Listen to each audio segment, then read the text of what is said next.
Então, a gente tem aqui, né, dentro do reino animal, quando a gente pensa, então, no reino animal, que é o último reino que a gente estuda, né, entre os 5, que a gente chama de animal, mas, na verdade, é metazoa, ou também chamado de reino animalia, nós temos 10 filos nesse reino. E é interessante que, normalmente, até pouco tempo atrás, eu não sei como você estudou isso, né, mas até pouco tempo atrás, nós tínhamos, né, ao invés de 10 filos, nós tínhamos como referência 9 filos, tá? Mas a gente tem um outro filo que a gente já vai comentar um pouquinho sobre ele daqui a pouquinho. Então, vamos lá, nós temos 10 filos. Vamos lá, vamos ver quem lembra aí quais são os 10 filos. A gente precisa preencher esses 10 aqui. Então, manda aí no chat o nome do filo que você lembra do reino animal. Qual filo do reino animal você lembra? Então, qual grupo, né, de animais que você lembra aí o nome? Manda aí pra gente e a gente vai compondo aqui, né, a nossa escala aqui dos nossos 10 filos do reino animal.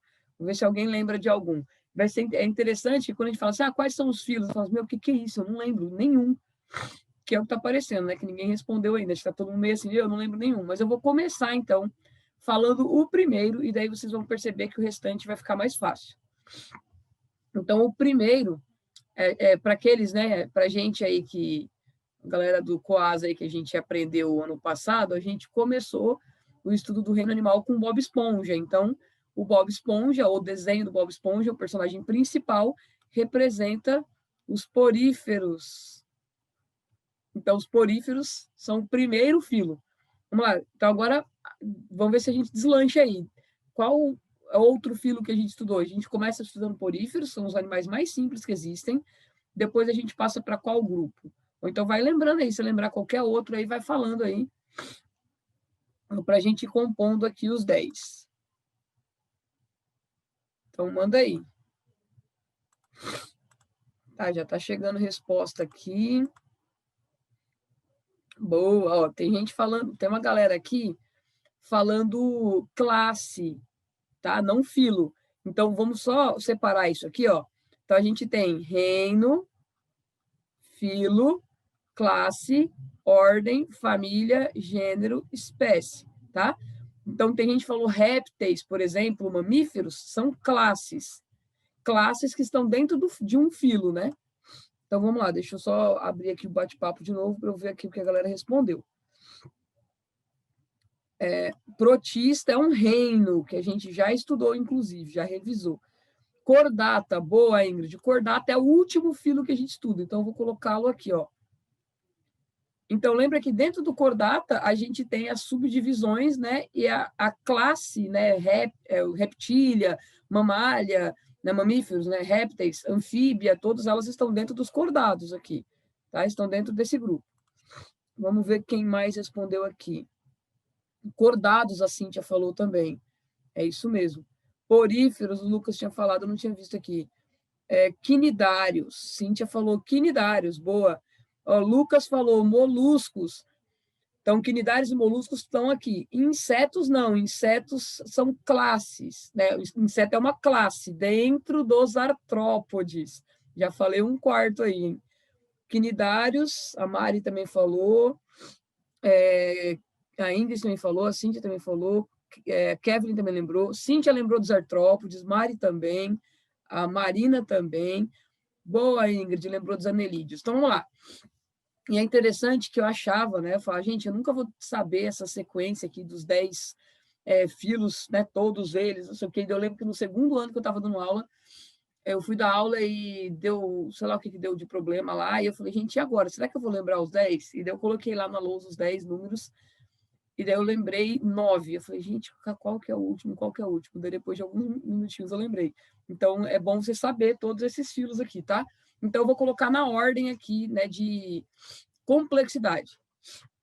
Então, a gente começa com poríferos, depois a gente estuda quinidários, tá? Que também são chamados de selenterados, tá? Selenterados. Então, poríferos, quinidários.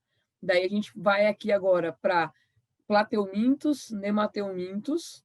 Poríferos, unidades, plateumintos, nemateumintos, são aqueles dois nomes chatos, né? Então, plateumintos, nemateumintos, são só para lembrar, né? Os nomes aí. Daí a gente vem para anelídeos, daí a gente vai para artrópodes. Então, ó, os insetos que alguém falou aí, os insetos estão dentro dos artrópodes, é uma das 5 classes dos artrópodes. Então, vamos lá, relembrando. Poríferos, cnidários, plateumintos, nemateumintos, anelídeos, artrópodes.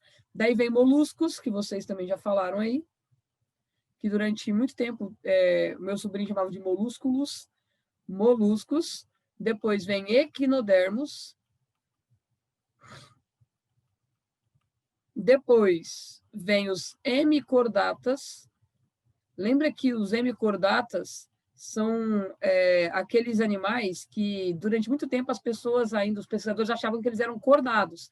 Só que você lembra que para ser cordado precisa ter 3 características, né? Você tem que ter fenda branquial, você tem que ter tubo nervoso dorsal e tem que ter notocorda, em algum estágio da vida. Os hemicordatas não têm notocorda, então eles não são cordados. Então são esses os 10 filos. Agora a gente vai relembrar esses 10 filos no meio da fisiologia, tá? Então a gente vai começar a fazer a revisão de fisiologia. Então vamos pegar aqui, né, a fisiologia aí. Hoje a gente vai começar com o primeiro sistema que a gente estuda, que é o sistema digestório. Então a gente vai, né, falar a partir daí. Um detalhe, alguém tem ideia do porquê eu coloquei essa imagem aqui atrás de mim? Porque eu sempre mudo a imagem de acordo com o nosso tema do dia. Por que que tem uma imagem de um bando de engrenagem atrás de mim? Alguém tem ideia? Manda aí no chat se você tem ideia do porquê que tem essas engrenagens aqui. Então, vamos lá, vamos ver se a galera consegue captar a mensagem subliminar aí de hoje. Guide, eu vou te pedir um favor. A Guide, eu chamo ela assim já na intimidade, né? Porque a Guide é a nossa aluna lá, e a Guide sempre me ajuda nas aulas do terceiro. Guide, eu vou te pedir, se você puder, para você me mandar uma mensagem aí no chat quando for 7h20, porque quando eu abro o PowerPoint, some meu relógio daqui, eu estou sem celular aqui. Obrigado, viu, Guide? Vamos lá, Cíntia respondeu e Marina respondeu. A Marina, na verdade, perguntou, está relacionado com o sistema digestório? Também, mas olha só, a Cíntia captou aqui a mensagem, a Ingrid também. A Ingrid e a Cíntia falaram, né, que nosso corpo é como se fosse esse mecanismo. E a Ingrid falou, imagino que seja um conjunto de órgãos trabalhando em conjunto. Na verdade, é um conjunto de sistemas mesmo. Nosso corpo ele é um conjunto de sistemas funcionando como uma engrenagem. Então, por exemplo, sem o sistema cardiovascular funcionando, o sistema respiratório não funciona. Sem o sistema respiratório funcionando, o cardiovascular não funciona. Sem o sistema digestório, não tem nutriente para que o sistema circulatório ou cardiovascular transporte. Então, é uma engrenagem, um puxa o outro. A ação de um puxa a ação do outro. E isso é super importante da gente captar de cara. Os nossos sistemas fisiológicos são todos, praticamente todos, interligados de alguma forma. Perdão.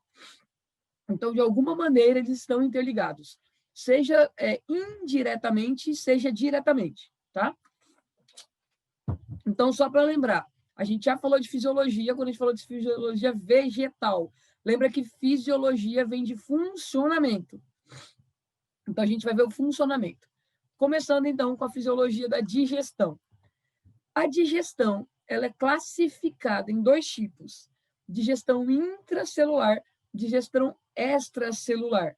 Pessoal do segundo ano que está aí, que eu sei que tem gente do segundo ano, a Lari, eu estou vendo aí, eu não sei se dos outros colégios não dá para eu saber, né? Mas se tiver mais alguém que é do segundo ano, manda um oi aí no chat para a gente saber quem mais é do segundo ano. Mas a galera do segundo ano estudou isso aqui recentemente, nesse bimestre, inclusive. Né? A gente estuda fisiologia nesse 4º bimestre. Então, tem uma galerinha aí que é do segundo. Então, a Marina está aí, é do segundo.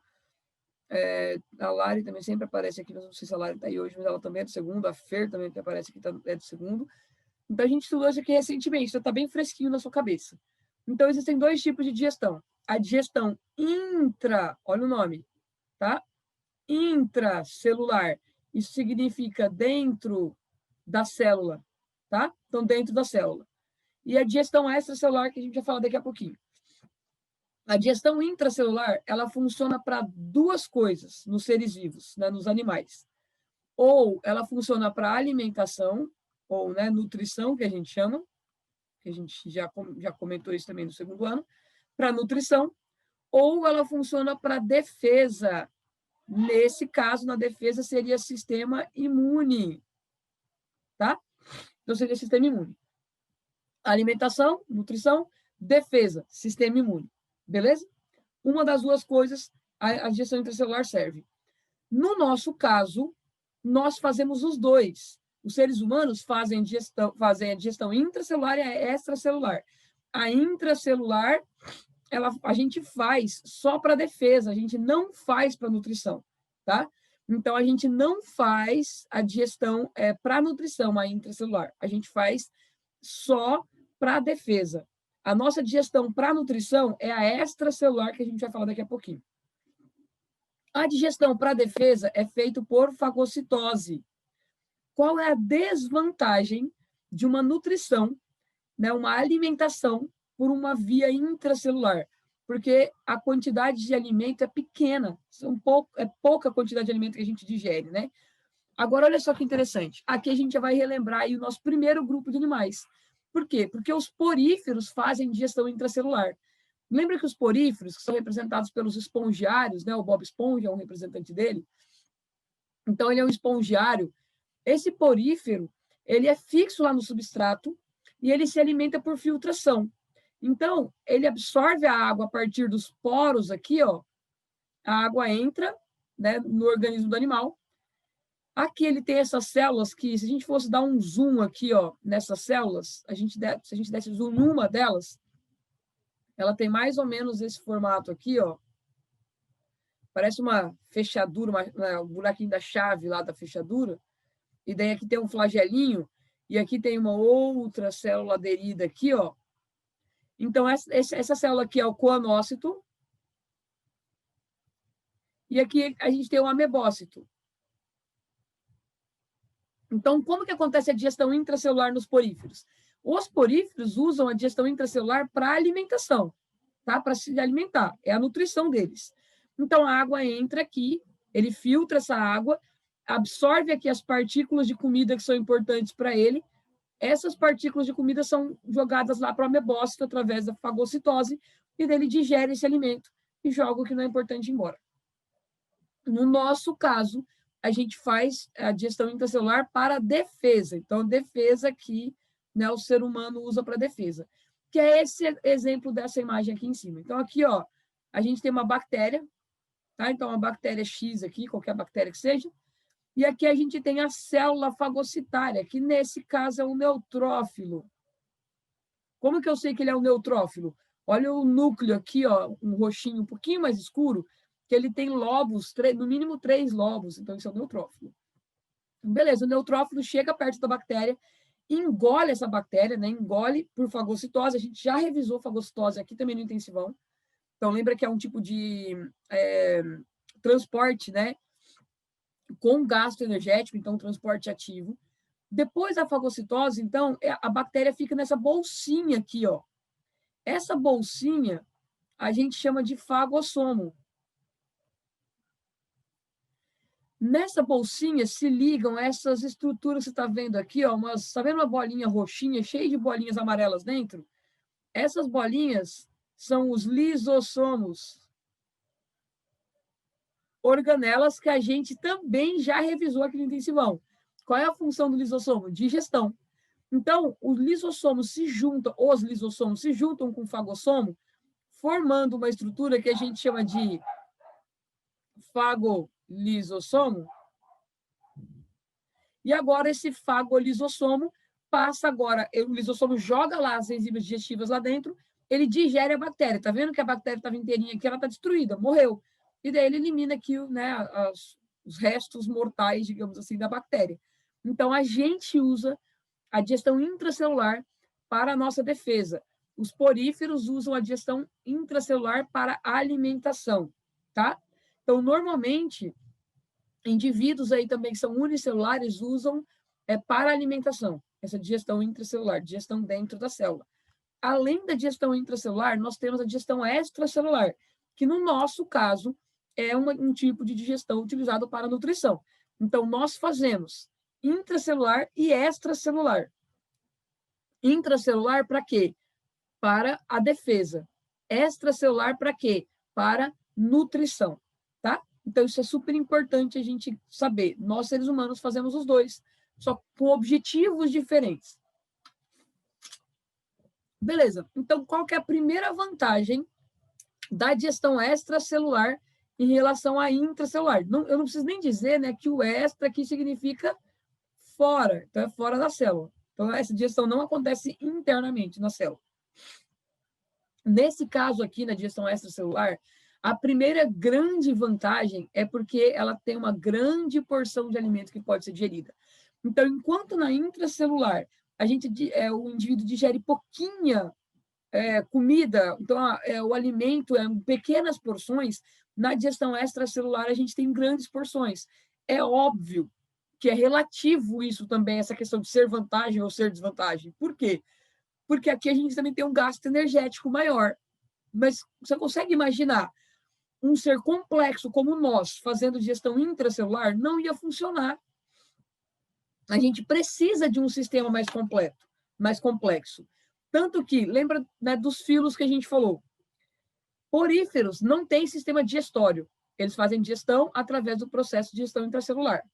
Os quinidários também não têm sistema digestório. Eles fazem digestão intra e extracelular, mas a intracelular é igual normalmente, né, dentro da célula, igual o porífero faz. Agora, a extracelular, ele não tem um estômago, ele não tem um sistema bem desenvolvido, tá?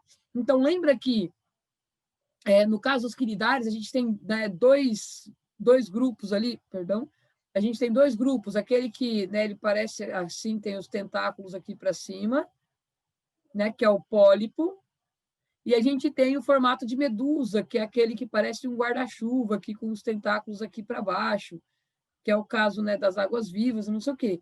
Então, a gente tem os pólipos e as medusas. Independente do seu formato corporal, ele só tem a boca, que fica nessa localização aqui, onde tem os tentáculos. Ele não tem ânus. Então, ele faz a digestão nessa cavidade aqui, que a gente tem uma cavidade gástrica, a digestão extracelular.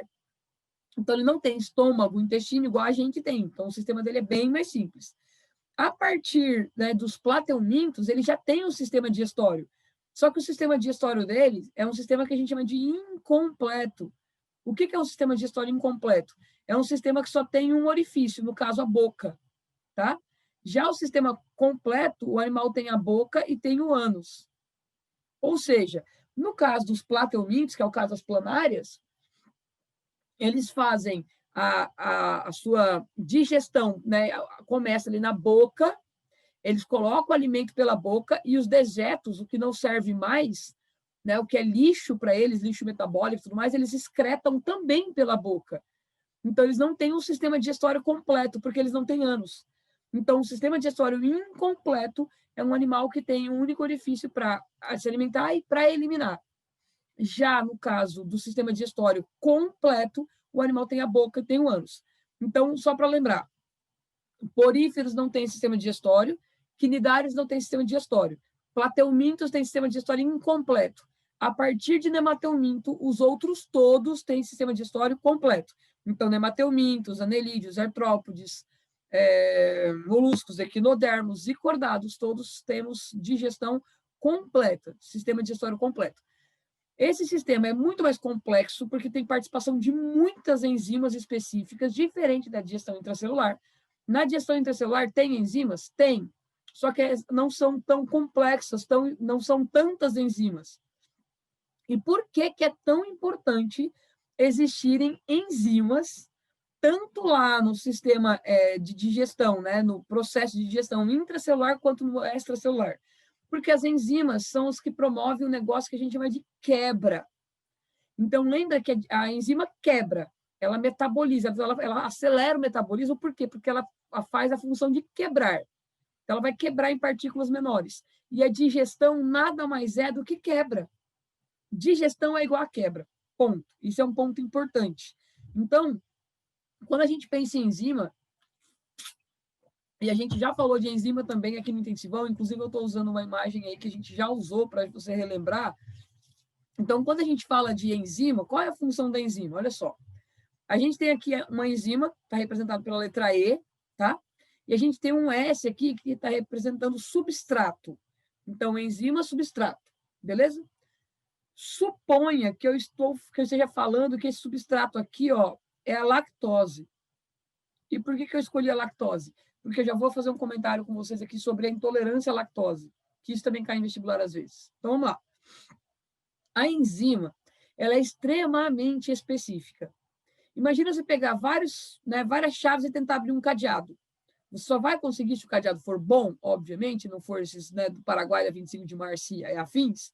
Daí você coloca a chave dentro do cadeado e tenta abrir. Se não for a chave, ele não vai abrir. Ele só vai abrir quando ele encontrar a chave dele. A mesma coisa acontece com a enzima. Então, a enzima, junto com o substrato, a enzima funciona como se fosse uma fechadura. Tá? Então, a enzima representa aqui uma fechadura e o substrato representa a nossa chave. Eles precisam se juntar e serem muito específicos para que eles consigam fazer, para que a enzima faça a função dela. Então, você percebe que aqui tem um negócio que a gente chama de sítio ativo. O que significa sítio ativo? Você percebe que o formato aqui desse sítio ativo encaixa perfeitamente no substrato? Ou seja, essa enzima é uma enzima específica para a lactose.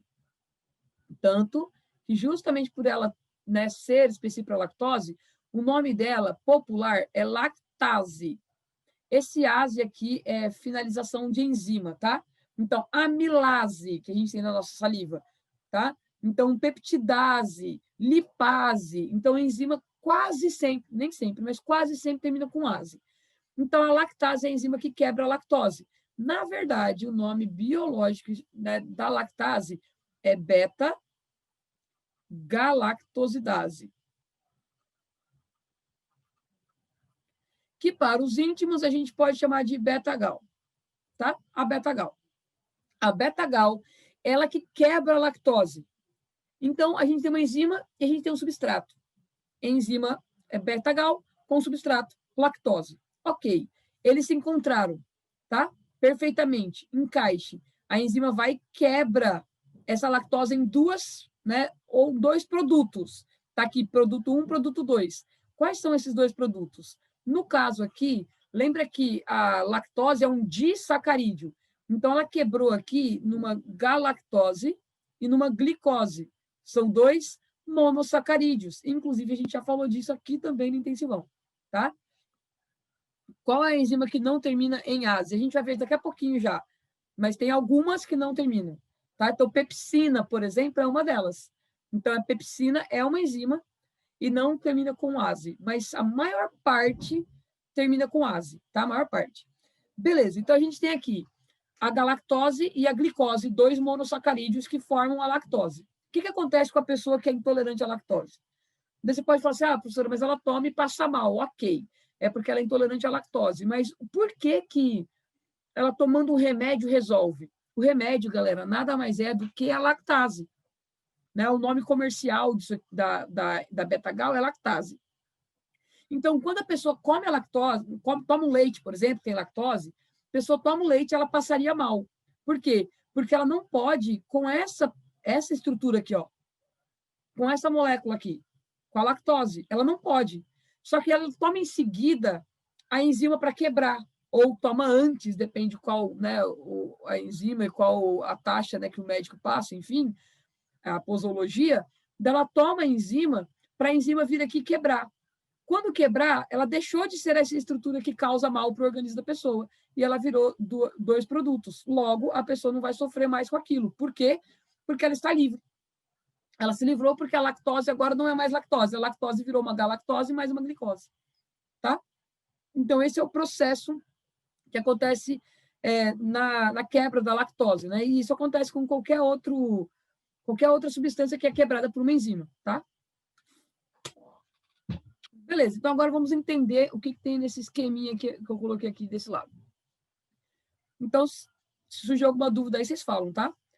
Então, vamos lá. Então, a primeira coisa que é importante a gente entender aqui, Aqui a gente tem, carboidrato, lipídio, proteína, ácido nucleico. O que são isso daqui? A gente já falou disso. Esses aqui são os componentes orgânicos da célula. Lembra que a gente tem do ser vivo, né? O da célula, do ser vivo, enfim.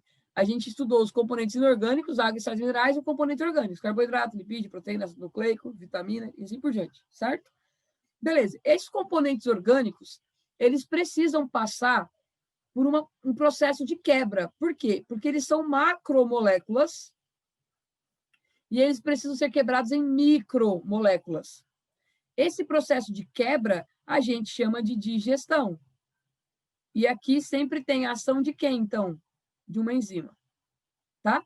Ou seja, quando o carboidrato entra em contato com uma enzima específica para ele, então, por exemplo, o amido é um carboidrato. Quando ele entra em contato com uma enzima específica, ele vai ser quebrado em monossacarídeo, tá? A lactose é um carboidrato, ela vai ser quebrada em monossacarídeo. Então, o carboidrato é quebrado sempre em monossacarídeo. Então, a micromolécula, né, que forma a macromolécula carboidrato são os monossacarídeos. E daí entra aquele negócio de anabolismo e catabolismo, que a gente também já conversou lá no início do intensivão. Beleza. Os lipídios, quando eles são quebrados, eles formam ácidos graxos ou glicerol, tá? Um desses dois produtos. As proteínas, quando são quebradas, formam aminoácidos. Os ácidos nucleicos formam nucleotídeos.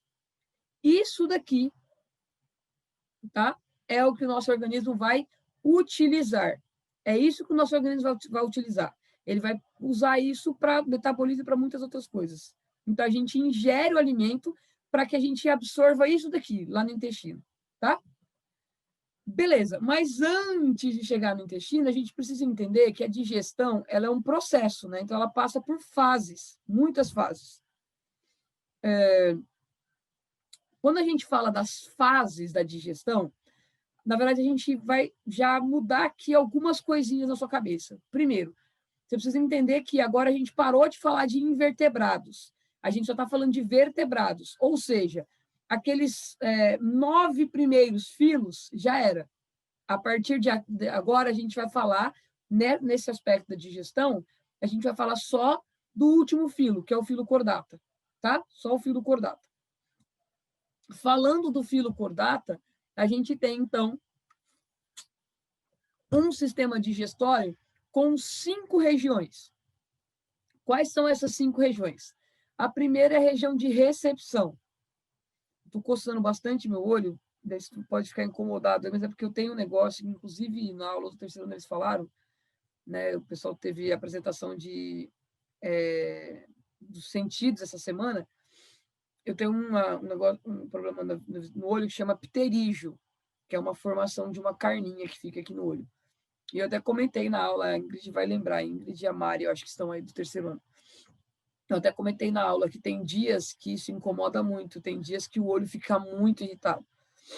E hoje é um desses dias, daí hoje tá tudo ruim, né? Que eu tô com a alergia atacada, com a rinite, sinusite, tudo atacado, e ainda tô com o olho coçando, incomodando. Então, tá. E daí, como fica aqui na frente do computador, ainda incomoda mais. Então, tentem não se incomodar. Eu sei que dá uma agonia ver gente coçando o olho, mas, infelizmente, eu não tenho muito para onde fugir. Isso incomoda pra caramba. Não sei se alguém, né, conhece alguém que tem pterígio, mas, meu, outro negocinho que cara, é muito chato. E daí a galera ainda considera isso como se fosse estético, né? Eu não fiz a cirurgia ainda porque falam que é estético e o plano não autoriza. Como assim, cara? Estético? Esse negócio incomoda para lascar. E daí tem dias, o pessoal lá do quase sabe que às vezes eu chegava na sala com o olho vermelhão, assim, de irritado. Mas vamos lá, vamos seguir aqui. Então, são 5 regiões. A primeira região a gente chama de região de recepção. O que você faz numa recepção? Você recebe, olha que difícil. Então, recebe. Então, a região de recepção, ela serve para receber o alimento. Nada mais. Tá? Então, ela serve para receber. Essa região, a gente pode, né? A gente chama, de forma geral, a região de recepção de boca. Porém, biologicamente, a gente não chama de boca. A gente chama de peça bucal. Por quê? Porque a peça bucal, ela pode ser a boca ou ela pode ser um outro tipo de peça bucal, como é o caso de alguns outros animais. Então, por exemplo, a gente tem as aves não têm boca, mas para elas, né, entre aspas, a boca delas é o que a gente chama de bico popularmente. Então, ela não tem boca, tá? É uma peça bucal, e essa peça bucal a gente chama de bico, tá? Beleza. Nessa região, a única coisa que acontece é receber. Então, você só vai receber o alimento ali, nada mais, tá? Então, nesse processo, região de recepção. É óbvio que aqui agora vai começar, né, a acontecer processos, como mastigação e tudo mais, mas a gente vai falar dos processos daqui a pouco, tá? A gente só está entendendo aqui onde recebe, não sei o quê. A fisiologia a gente vai entender daqui a pouquinho. Depois que ela passa pela região, né, de recepção, ela vai para uma região que a gente chama de condução e ou armazenamento. Por que e ou? Quando a gente usa essa expressão e ou, a gente quer dizer que é isso e aquilo, ou é isso ou aquilo, tá? Essas duas coisas.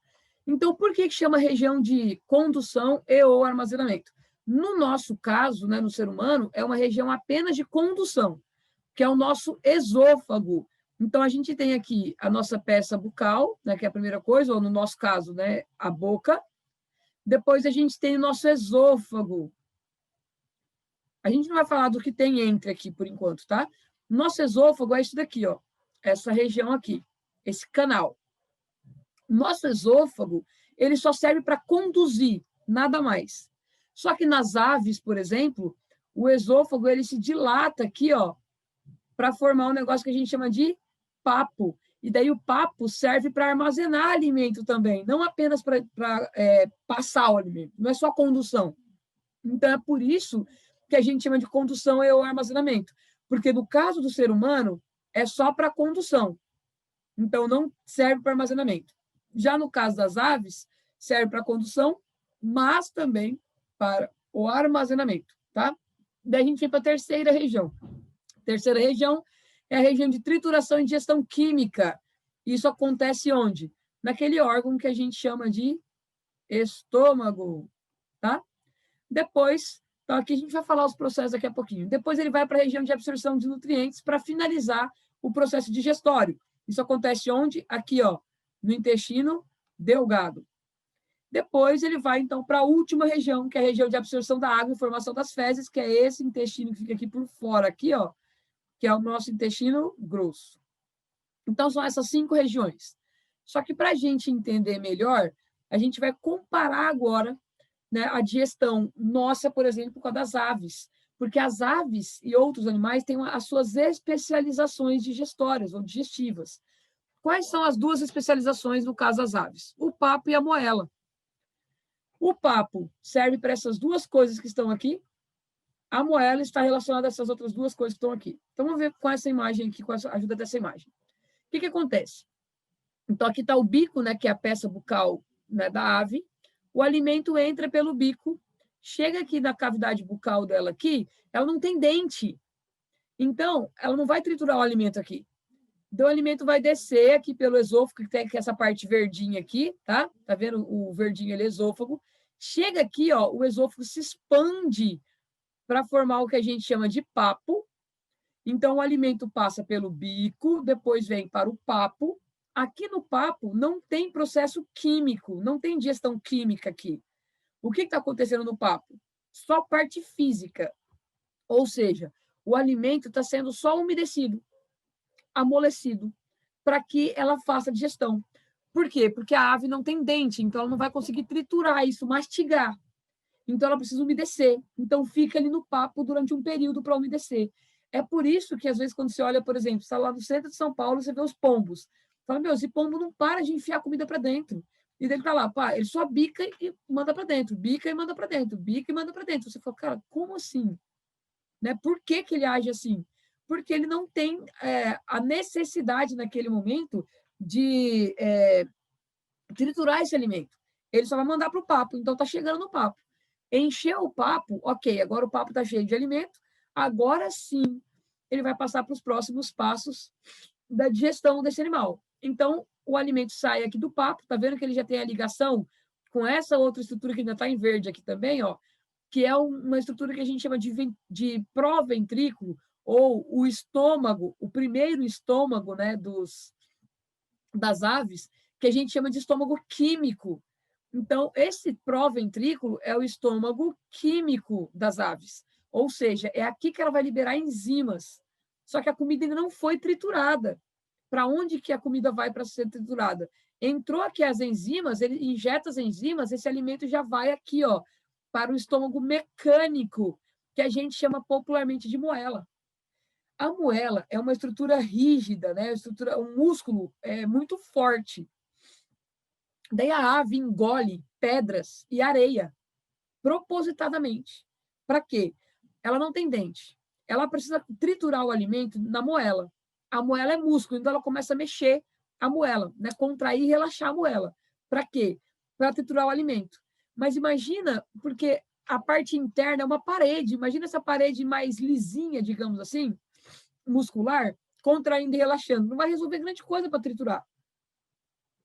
Só para você tentar, né, fazer uma imagem na sua cabeça, imagina você pegar, por exemplo, um pedaço de pão, né, e colocar dentro, um pedaço de pão até que, sei lá, um pão já amanhecido, assim, sabe? Um pão um pouco mais velho já. Você pega esse pedaço de pão e coloca dentro de uma bexiga daquelas de aniversário, aqueles balões de aniversário. Você começa a mexer, só apertar e soltar, apertar e soltar.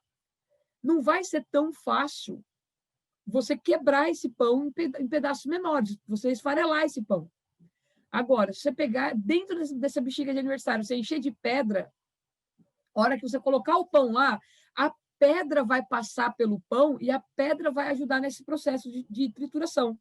É por isso que as aves, elas engolem pedras e engolem areia, de propósito, para ajudar nessa digestão. É por isso também que a moela é a parte mais rígida, mais dura da galinha. Então, quando você vai cozinhar, vou fazer um frango inteiro, por exemplo, a moela é o último a ser cozido. Por quê? Porque ele é um músculo muito rígido, então muito forte. Então, ele demora mais para cozinhar, ele fica mais durinho, tá? Então, esse é o processo aí de especialização do sistema digestório das aves.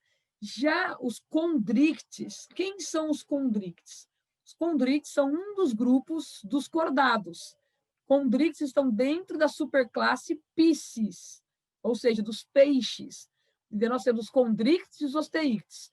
Condrictes, os peixes cartilaginosos, como as arraias e tubarões.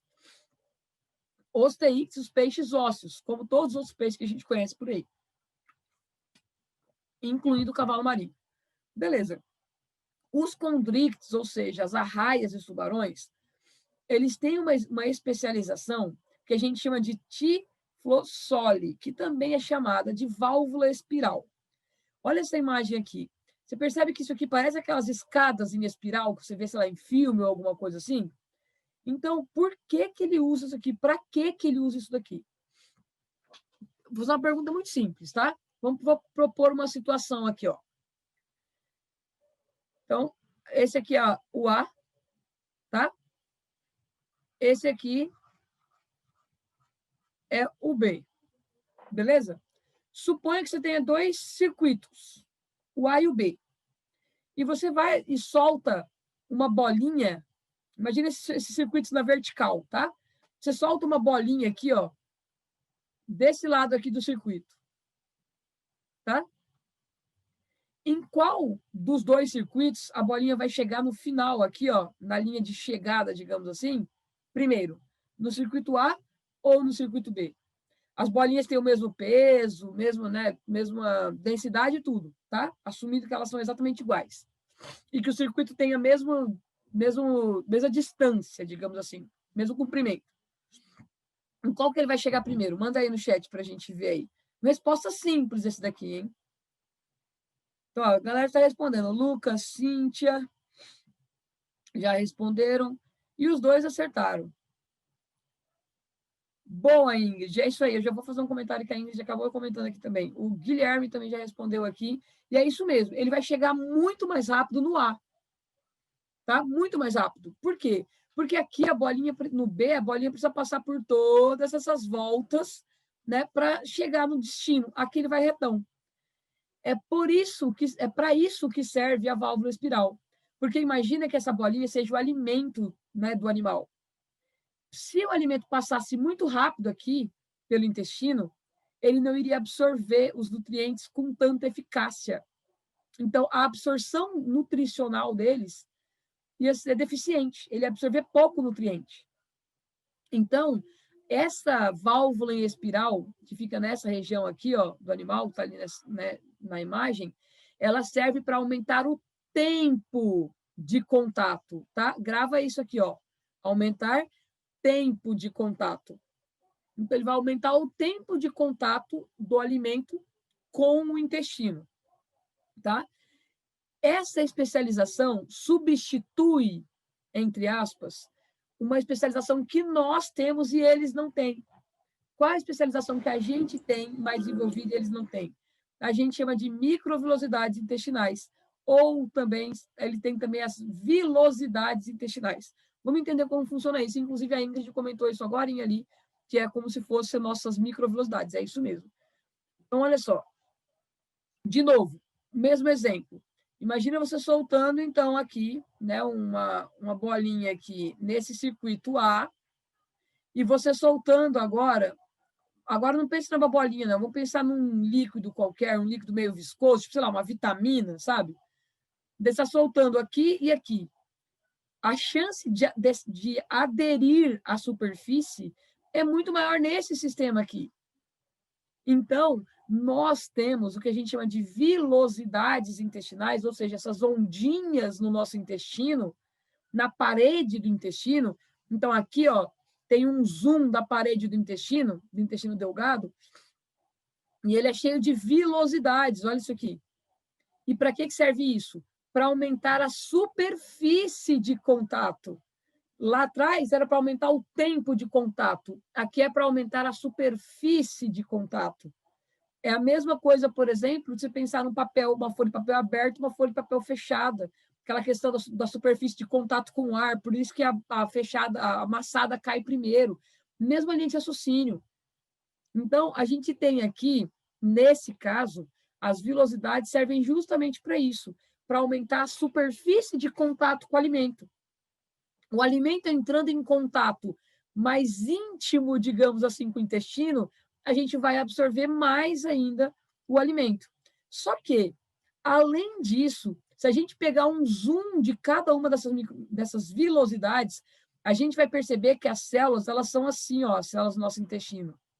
Ao invés delas serem retinhas assim, ó, igual a célula do epitélio, por exemplo, né, o tecido epitelial que a gente viu, que elas são assim, ó, né? Ao invés de elas serem assim, elas são assim, ó. Então, a própria célula intestinal, ela já tem as suas microvilosidades. Então, a parede do intestino já tem as vilosidades e nas células que estão na parede do intestino tem as microvilosidades menores, para aumentar ainda mais a superfície de contato. O que acontece? Imagina, por exemplo, inclusive é uma questão que caiu na FUVEST, acho que uns 2 anos atrás, falando sobre a doença celíaca, né? Então, uma doença que afeta justamente as microvelocidades intestinais e a pessoa perde, né, parte dessas microvelocidades ou já nasce sem elas. O que acontece? A pessoa fica desnutrida. Por quê? Porque o intestino não consegue absorver a quantidade de nutrientes necessário para que a pessoa se mantenha nutrida. E ela pode comer o tanto que for, ela vai continuar desnutrida, porque não é questão da quantidade de alimento, é questão da qualidade do processo. Não vai absorver o suficiente. E o detalhe, você percebe que aqui, ó, isso aqui são vasos sanguíneos, tá? A gente tem as veias, as artérias ali. Para que servem essas veias, essas artérias que estão ali? Elas servem justamente para transportar sangue, elas são vasos sanguíneos. Então, por que é tão importante o intestino ser cheio de vasos sanguíneos? Porque é o vaso sanguíneo que vai transportar os nutrientes. Então, o intestino absorve esses nutrientes e já envia diretamente pela corrente sanguínea para o restante do corpo. Então, o processo é muito rápido. Então, a gente absorveu e já mandou. Já está funcionando, já está nutrindo o organismo. Entende? A Ingrid já falou aqui que ela lembra da atividade que a gente fez ano passado, tiver que explicar isso, exatamente. Caiu isso na atividade avaliativa do segundo ano. O ano passado caiu exatamente isso. Eles tinham que explicar, né, o porquê que uma pessoa sem as microvelocidades tem mais déficit, né, nutricional do que uma pessoa com as microvelocidades. Então, essa é uma especialização muito importante para a gente. Tá? Essas velocidades, essas microvelocidades intestinais são super importantes para o nosso processo digestório. Tá? Guide, só me fala aí que horas são aí, fazendo um favor, só para eu já me situar aqui, que a gente está chegando já no final da digestão. Só para a gente ver se está tudo sob controle. Ah, perfeito. A gente tem 10 minutinhos aí para a gente finalizar. Então, vamos lá. Para a gente finalizar, eu quero mostrar para vocês como que acontece o processo da digestão. E aqui a gente vai falar de enzima, vai falar de tudo, tá? Então, vamos lá. Começando no processo de digestão, por que que eu escolhi falar do processo digestório com um sanduíche? Porque o sanduíche ele tem o pão, tá? Que é carboidrato. Ele tem a carne, que é proteína. Ele tem o queijo, né? Que também é um tipo de proteína, mas tem lipídio. Ele tem a maionese, que tem lipídio. E ele tem aqui a salada, que tem vitaminas. Então, ele tem um pouco de cada coisa. Agora, presta muita atenção nessa primeira informação que eu vou te falar. Muitos materiais, inclusive materiais assim renomados, né, de biologia, colocam como se o processo da digestão começasse no estômago, mas isso é mentira, tá? O processo da digestão começa ainda na boca e a gente vai entender o porquê. Agora, imagina você comendo um sanduíche. O sanduíche foi lá e entrou no seu organismo. Por onde ele entra? Pela região, né, de captação, recepção, a boca. Ali na boca acontecem dois processos. Um processo que a gente chama de processo físico e um que é químico. Lembra a diferença de processos físicos e químicos? Que vocês estudaram isso em química, sei lá, acho que no primeiro ano, talvez, vocês estudam os fenômenos químicos e fenômenos físicos. Quando é um fenômeno físico? Quando não altera a natureza da matéria. Eu amassar um papel. Quando é um fenômeno químico? Quando altera a natureza da matéria. Eu botar fogo no papel. Aqui acontece o processo físico, que nada mais é do que a mastigação. Então, a mastigação, né, é justamente esse... Aí a Ingrid falou para mim, esse estudo no nono ano e revisa no primeiro. É isso mesmo. Então, eu lembrava que estudava alguma coisa aí.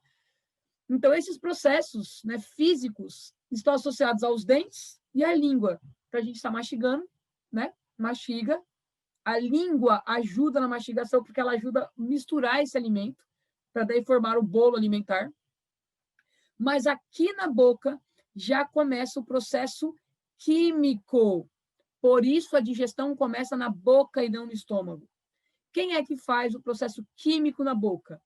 Uma enzima chamada de amilase. Amilase o quê? Amilase salivar. Ai, professor, é importante eu saber que é amilase salivar? Sim, porque lá embaixo tem a amilase pancreática. A amilase salivar, que a gente chama também de ptialina, é a enzima responsável por fazer o quê? Ela vai pegar o amido, ou seja, ela vai pegar o pão do sanduíche e ela vai quebrar esse amido. Lembra que o amido ele é um polissacarídeo, tá? É um carboidrato polissacarídeo. Ela vai quebrar em um disacarídeo, que é a maltose. Então, ela vai quebrar aquele amido, que é uma macromolécula, em uma molécula menor. Mas ainda não é um monossacarídeo, que é o que a gente vai absorver. Então, falta chegar no mono. Onde vai chegar? Lá para baixo do processo digestório. Ainda não.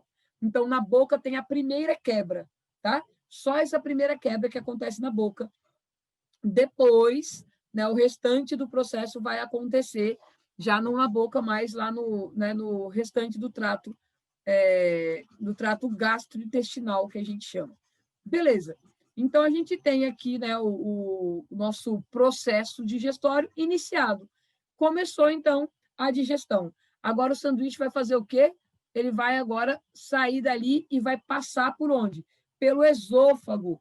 Quando o sanduíche passa aqui pelo esôfago, o esôfago nada mais faz, tá? Do que condução. E essa condução acontece através de um processo que a gente chama de processo físico também, porque ele não tem alteração da matéria.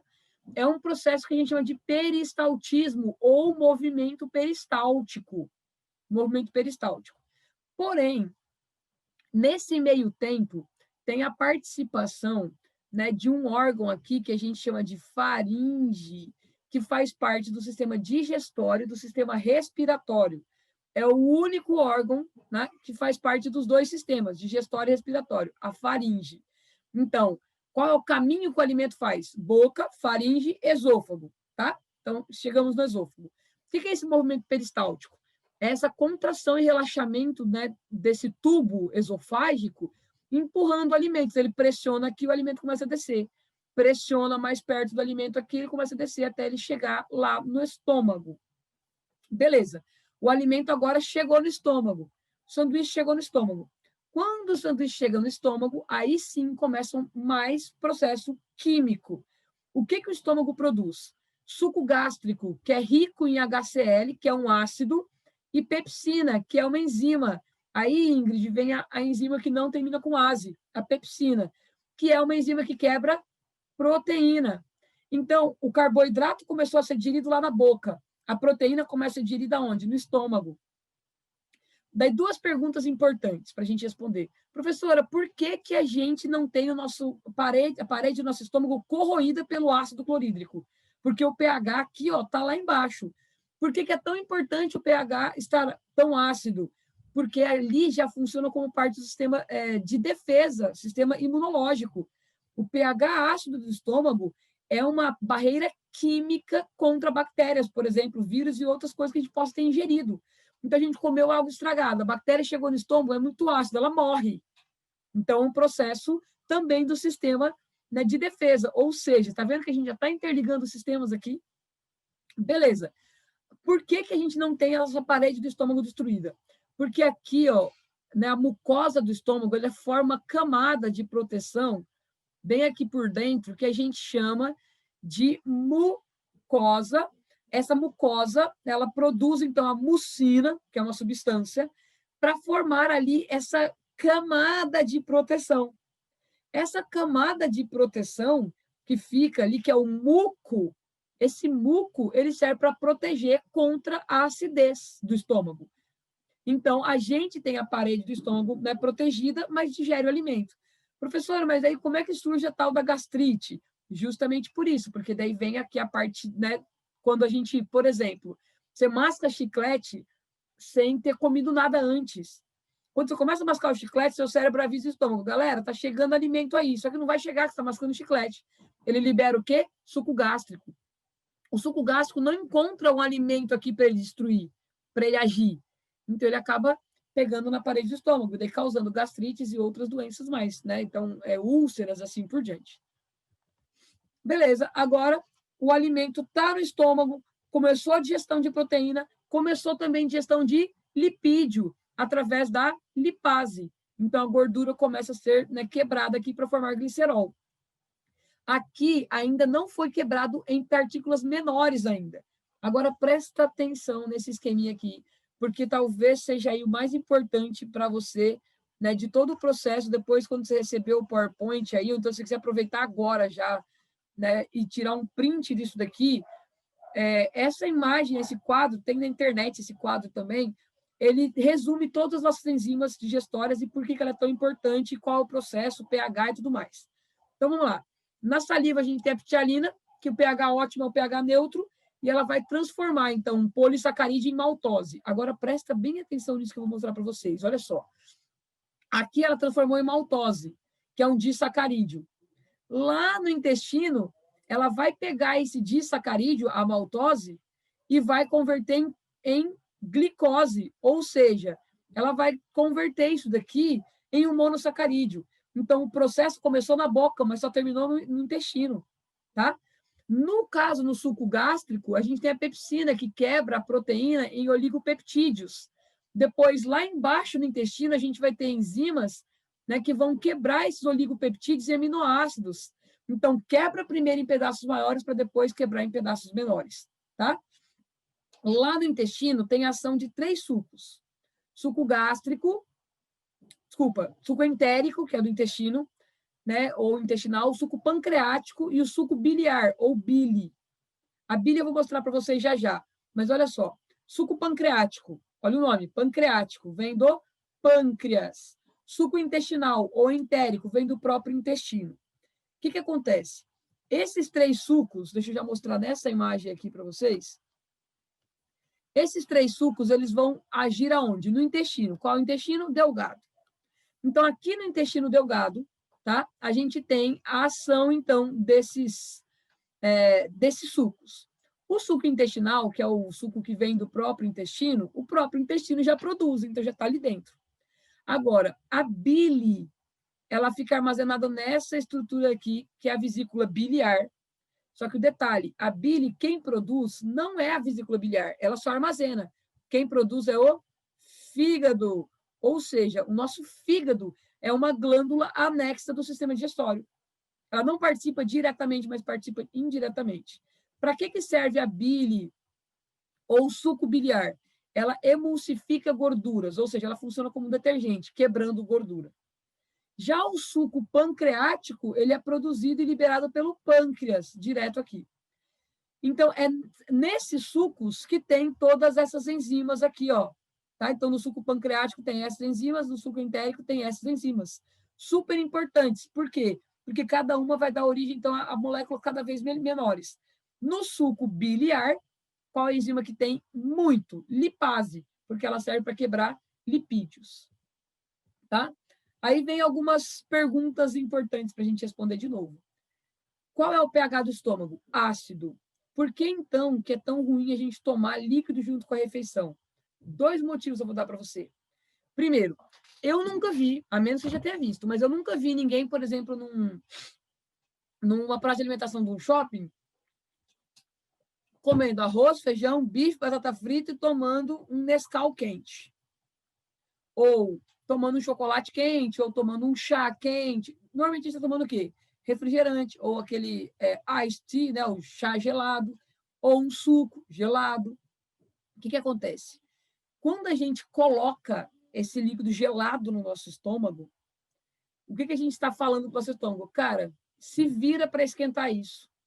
Por quê? Porque as enzimas, elas precisam da temperatura e do pH ideal para trabalhar. Então, quando a gente toma algo gelado, o organismo precisa esquentar isso para daí começar o processo digestório. Se a gente tomou, por exemplo, qualquer líquido, a gente está alterando o pH ácido do estômago, está deixando ele menos ácido. A enzima não vai trabalhar assim. Então, o que ela vai fazer? Ela vai simplesmente esperar, né, o funcionamento ali se equilibrar para que você tenha mais produção de ácidos, né, do HCl ali, né, no caso do nosso estômago, do suco gástrico, para aumentar a acidez, para daí a enzima trabalhar. Então, a digestão, quando a gente toma líquido com a refeição, ela é mais demorada, ela é mais trabalhosa, digamos assim. É por isso que faz um teste. Se você quiser testar, você vai comprovar o que eu estou falando. Faz um teste, por exemplo, marcando, comendo sempre nos mesmos horários e marcando que horas você vai sentir fome. E daí você come uma semana com líquido na refeição e outra semana sem líquido na refeição. E daí você vai perceber que quando você não toma líquido na refeição, você sente fome antes, porque a digestão começa antes. Então, é importante a gente evitar líquido com a refeição. Ah, professor, mas eu só tomo às vezes. Ok, gente, mas todos os dias você está prejudicando muito o seu sistema digestório. Beleza, passou todo esse processo, absorveu os nutrientes, igual a gente já mostrou lá nas microvelocidades, vai então para o intestino do delgado para o grosso para ter então a absorção da água, tá? O que eu quero mostrar para vocês agora? 3 glândulas, né, 3 válvulas, desculpa, super importantes no processo digestório. Primeira, epiglote. Para que serve a epiglote? A epiglote, ela é uma válvula que ela intercepta, que ela fica entre o sistema respiratório e o sistema digestório. Então, presta atenção. Eu vou mostrar esse videozinho para vocês. A mulher está explicando ali, mas eu vou explicar daqui só para ser um pouco mais rápido, só para você entender. Essa massa amarela está representando o alimento, tá? Deixa eu soltar aqui de novo, peraí. Beleza. Daí, ó, deixa eu só tirar o som disso daqui, peraí.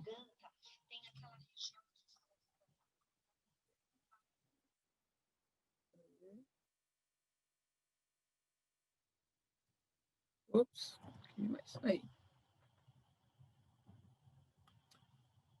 Tá, acho que agora vai. Então, ó, tá aqui o alimento.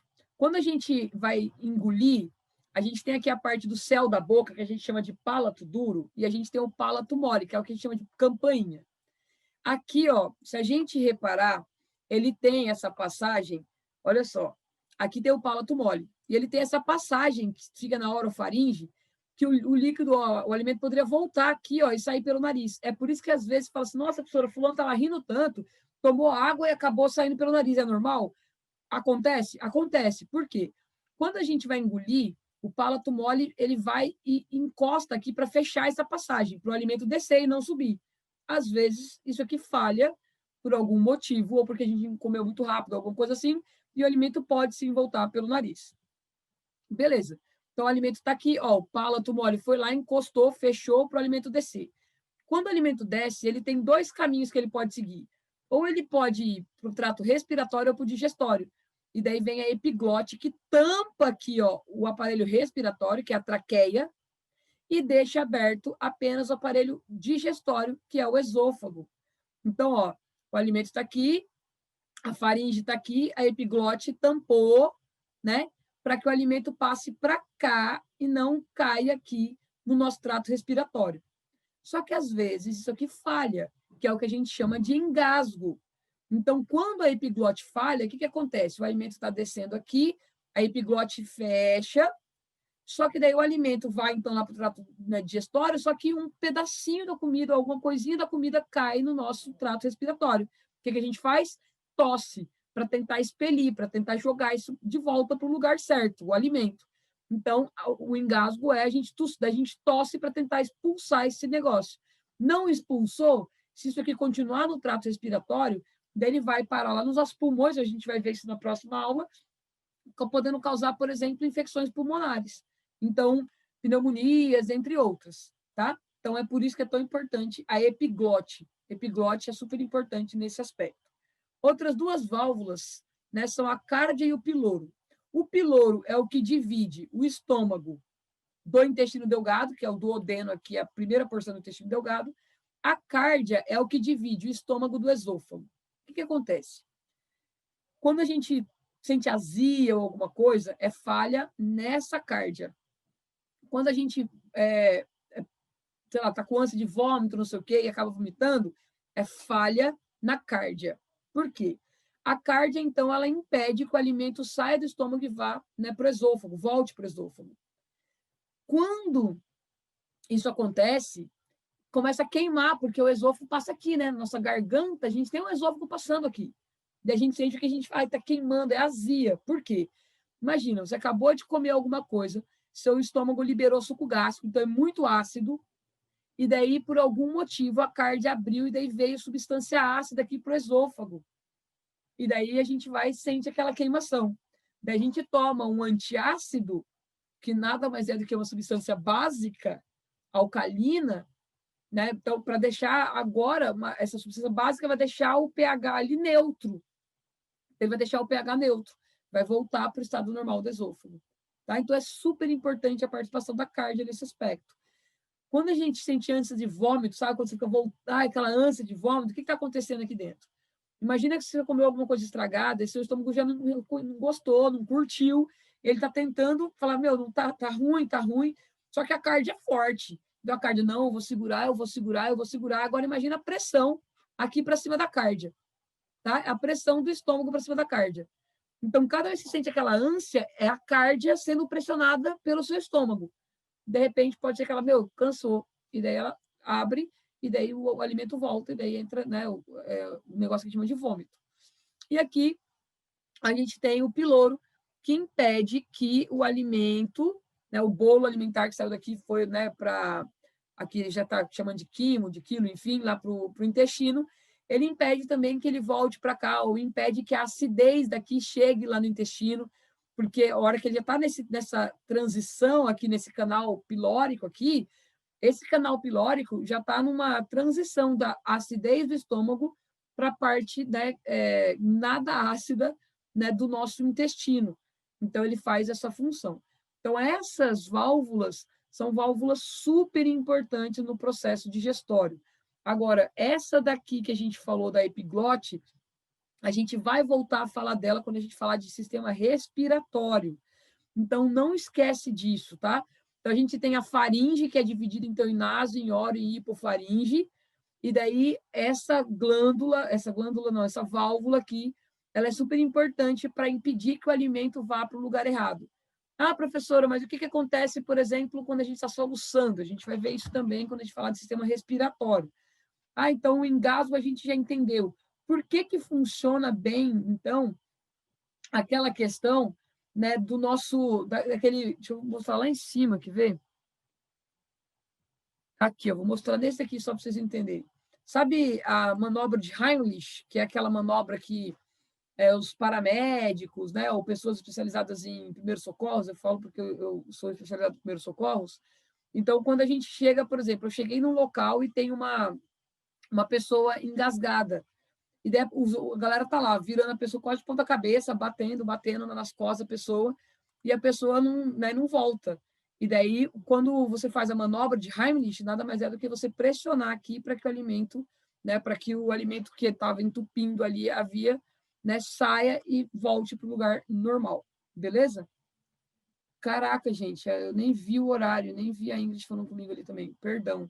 Professor Ivanildo, eu nem vi o professor Ivanildo entrando, na real. Então, o professor Ivanildo já está aí, me perdoe aí por tomar parte do Sempre fui um seu ninja, tempo. né? Desde pequeno. Então, e olha só, que eu estava aqui. Agora eu vou passar aí o anfitrião aí, pra quando eu sair, Opa! não sair daqui. Mas ele é um ninja mesmo, porque eu nem vi ele entrando. A Nem, dúvida que mas não quer calar é a pronúncia é manobra de. Heimlich. Ai, meu Deus, como é que é isso aí? Manobra de Heimlich. Heinrich. É tipo isso. Mas Mais ou menos. né? Então Valeu, é isso, pro. queridos. A gente se vê na próxima aula. Boa aula para vocês aí. Fiquem com Deus. Nossa, Valeu, pro. vou responder essa pergunta que fizeram aqui, ó. Lucas, Opa! vou responder sua pergunta na próxima aula. Eu vou até tirar um print aqui da tela e eu respondo sua pergunta na próxima aula. Boa aula para vocês. Fiquem com Deus. Valeu. Muito obrigado. Que aula legal, né? Eu gostei dos recursos gráficos, viu, Dani? Parabéns aí. Sempre coisas ligadas à utilidade prática. Eu acho isso muito show em biologia. Por isso que eu falei que uma vez eu prestei para biologia, porque é muito legal. Biologia é show de bola. Muito bem, meu povo, tudo bem com vocês? Quanto tempo, né? Que não nos vemos, feriadão e maravilhoso e tal. Aí o Lucas perguntou depois, a semana que vem ela, né, vai passar para vocês aí a resposta. Bem interessante essa pergunta, viu? Show de bola. Então, meu povo, cadê aquela perguntinha lá do IAFUVEST? Eu não trouxe a pergunta hoje, como nós estamos já na reta final de nosso estudo, de nossos estudos, na verdade, eu vou pegar, transformar essa parte do IAFUVEST em análise literária, tá? Porque nós precisaríamos aí de bastante tempo para fazermos uma revisão a contento de todas as provas oficiais, as perguntas de literatura dos últimos Enems ou da FUVEST também, e ainda avaliarmos ali, conhecermos, ainda que primariamente, rapidamente, cada obra. Então, eu preferi reservar esse primeiro momentinho das aulas para conversarmos um pouquinho sobre o livro, quais que estão caindo, se vocês gostaram ou não, se foi interessante, se caiu, se vai cair, se é relevante ler, se não é relevante ler. É claro que está na lista, né? Tem que ler, não tem nem essa questão de relevância. Chato, legal, importante ou não, urgente ou não, tem que ler, tá? Aqui nós temos uma comparação de 2020 para 2021, por exemplo. Nós temos aqui o que manteve. Olha, bem, Poemas Escolhidos, Gregório de Matos, Quincas Borba, Claro Enigma, Minha Vida de Menina, opa, Entre Angústia, não, Mantém a Angústia, na verdade, né? A Relíquia, ok, beleza. Mayombe, ok. Sagarana, aqueles vários contos que vocês leram com a professora. Campo Geral 2021. O Cortiço e Entra Nove Noites. E o Romanceiro da Inconfidência, tá? 2021 não mudou muita coisa para o próximo ano. Por que isso está passando dos 2 anos? Porque se espera que você faça logo próxima FUVEST, sem dúvidas. Entretanto, Deus sabe o roteiro de cada um. Professor, eu vou dar um grau aqui mais um ano e vou fazer depois. Cada um tem sua, tá? Mas só por desencargo de consciência, saibam que os livros, a maioria deles são os mesmos, tá bom? Então, acho que eu mostrei rapidamente para vocês, na época do Barroco, quando nós havíamos estudado, o livro Poemas Escolhidos, de Gregório de Matos. Esse que eu ganhei da escola, tá? Bonitinho, olha o tamanho dele, que legal, né? Ó. Então é assim, ó, quem já começou a ler esse livro, dá um ok no chat, por gentileza. Professor, eu nunca li. Já li. Eu li um poema, li 2, li 10, li 20, li 50, li 80. Só li 200. Quem já começou a ler esse livro aqui? Opa, mandei um zap, né? Deixa eu ver. Nunca li, não. Ai, não adianta. Professor, eu li uns poeminhas. Oh, muito bom. Nunca li, eu li. Ah, muito bem, Giovana. E Cíntia, ainda mais alguém? Não? Ah, ok. Então, o pessoal que respondeu aqui, alguns leram, outros não. Se recebemos 4 respostas, então metade leu, metade não leu. Então é o seguinte, pessoal, esses primeiros segundinhos, minutinhos da nossa aula, eu queria pegar aqui a minha coleção de livros. Alguns eu tenho de vestibular, outros eu vou mostrar alguns trechos mais interessantes, tá? Eu não tenho todos dessa lista porque a minha época foi outra, então eu vou pegando aqui, emprestado aqui, ali, aí eu vou fazendo uma jogada aqui com vocês, tá? Algumas eu vou mostrar trecho mesmo, mas a intenção é que nós conheçamos, tem que partir de algum lugar, né? Como diria algum pensador, até a maior das torres começa no solo, ou seja, você tem uma torre aqui de 352 páginas para subir. Então comece o primeiro degrau hoje, beleza? Foi quando nós fizemos uma campanha para comprarmos a barraca do clube, as barracas do clube. O diretor falou assim: nós não vamos encontrar alguém que dê 5.000 reais, mas podemos encontrar 5.000 pessoas que deem R$ 1. Então comece do zero. E é assim que funciona a vida, tá? De grão em grão, a galinha enche o papo. Professor Ivanildo, o que tem hoje de bom aí? Olha, pessoal, é assim. Eu sou meio tendencioso aqui, então eu vou pegar os que eu achei mais legais, os mais interessantes. Lembrando que Gregório de Matos é o famoso Boca do Inferno, você já sabe disso. Ele tem uma tendência a criticar, assim como nós vimos o Gil Vicente lá no Humanismo, ele tinha uma tendência a criticar tudo que ele via de errado. Mas por quê, professor? Ele era revoltado com a vida? Não, porque você vendo algumas coisas, você não consegue ficar calado, você se posiciona, tá? Por exemplo, só um gancho aqui fora da aula, nós estamos acompanhando pela mídia aí aquele termo que nunca foi falado, aliás, nunca foi tão falado como hoje, que foi o estupro culposo. Está passando nos jornais essa questão da injustiça. Então, até quem era mais assim começou a se posicionar. Não, é absurdo isso aí, estão juntando assinaturas e tal. E tem que falar mesmo. Quando você vê algo de errado, tem que falar. Se você não fala, se não se manifesta, se não se posiciona contra, você meio que faz parte daquilo, entendeu? Então é importante você se posicionar. E o nosso amigo Gregório de Matos, ele viu um contexto muito complicado na sua época. Final do século XVII, Portugal não estava conseguindo muito dinheiro, assim, em minhas palavras, né? Não estava gerando muitos lucros ali, não conseguia muito lucro. Aquele sistema escravocrata ali não estava rolando mais. Muitas rebeliões, muito posicionamento contra, muitas situações complexas, os índios, os tamoios, aquela bagunça, aquela rebelião, aquela coisa toda, e não estava gerando muito lucro para Portugal. E eles começaram a fazer o quê? A apertar as coisas ali na Bahia, apertar ali os impostos, apertar a repressão, apertar em todos os aspectos. E o que aconteceu? Gregório de Matos, vendo aquilo, embora tenha vivenciado uma parte de sua vida com a nobreza, ele mergulha no submundo ali da sociedade e começa a apontar em seu livro, a criticar tudo que ele vê de errado, tudo que ele via de errado. E aí o livro, ele vai se dividir aqui na parte, no começo, são trechos mais irônicos contra o governo, muito contra o governador da Bahia, que tinha uma treta com ele, tá? Vai falar de amor, foi o que eu falei, não tem ninguém mais antagônico do que Gregório de Matos, porque ele consegue ser um acusador daquilo que ele via de errado na igreja, no governo, na burguesia, sociedade em geral, mas ele também tinha a parte romântica, e você vai surpreender como ele consegue ser romântico, viu? Eu vou ler aqui uns trechinhos para vocês se apaixonarem. E também ele consegue ser bem religioso. Inclusive, o último poema dele, A Jesus Cristo Nosso Senhor, é maravilhoso. Acho que eu li para vocês na aula de barroco. Vamos lá, então, uma degustação rapidinho aqui. Tem muita coisa boa, pessoal, muita coisa boa. Tem que selecionar, porque tem alguns que são mais parnasianos, né? Se bem que esse termo nem existia naquela época ainda, mas mais parnasiano, mais difícil, linguagem mais rebuscada, você apanha um pouquinho, tem que ler com um dicionário do lado. Mas há outros trechos bem diretos, bem ali na lata, você consegue pegar a crítica na hora. Aqui, vamos ver aqui na página 170, olha o título, ó. Pega as indiretas, ó. Ao casamento de certo advogado com uma moça mal reputada. Diz assim, ó. É pequenininho. Casou-se nesta terra esta e aquele. Aquele um gozo, filho de cadela, um vira-lata, né, ali. Esta, uma donzelíssima donzela, que muito antes do parto sabia ele. Casaram por unir pele com pele, ou seja, por questões carnais apenas. E tanto se uniram que ele com ela, com seu mau parecer, ganha para ela, com seu bom parecer, ganha para ele.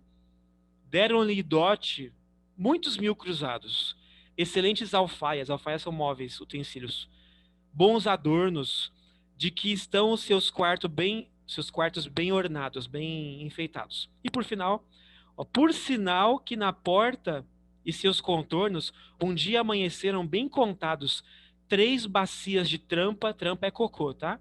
3 bacias de cocô e 12 cornos, 12 chifres. Colocaram lá no quarto, na porta da casa deles para criticarem a união. Olha só que coisa, hein? Tem uma outra, vou correr aqui, não vou. É bem direto, assim, a crítica aqui ao advogado e à pessoa que ele estava se reunindo, que era a mulher de má reputação.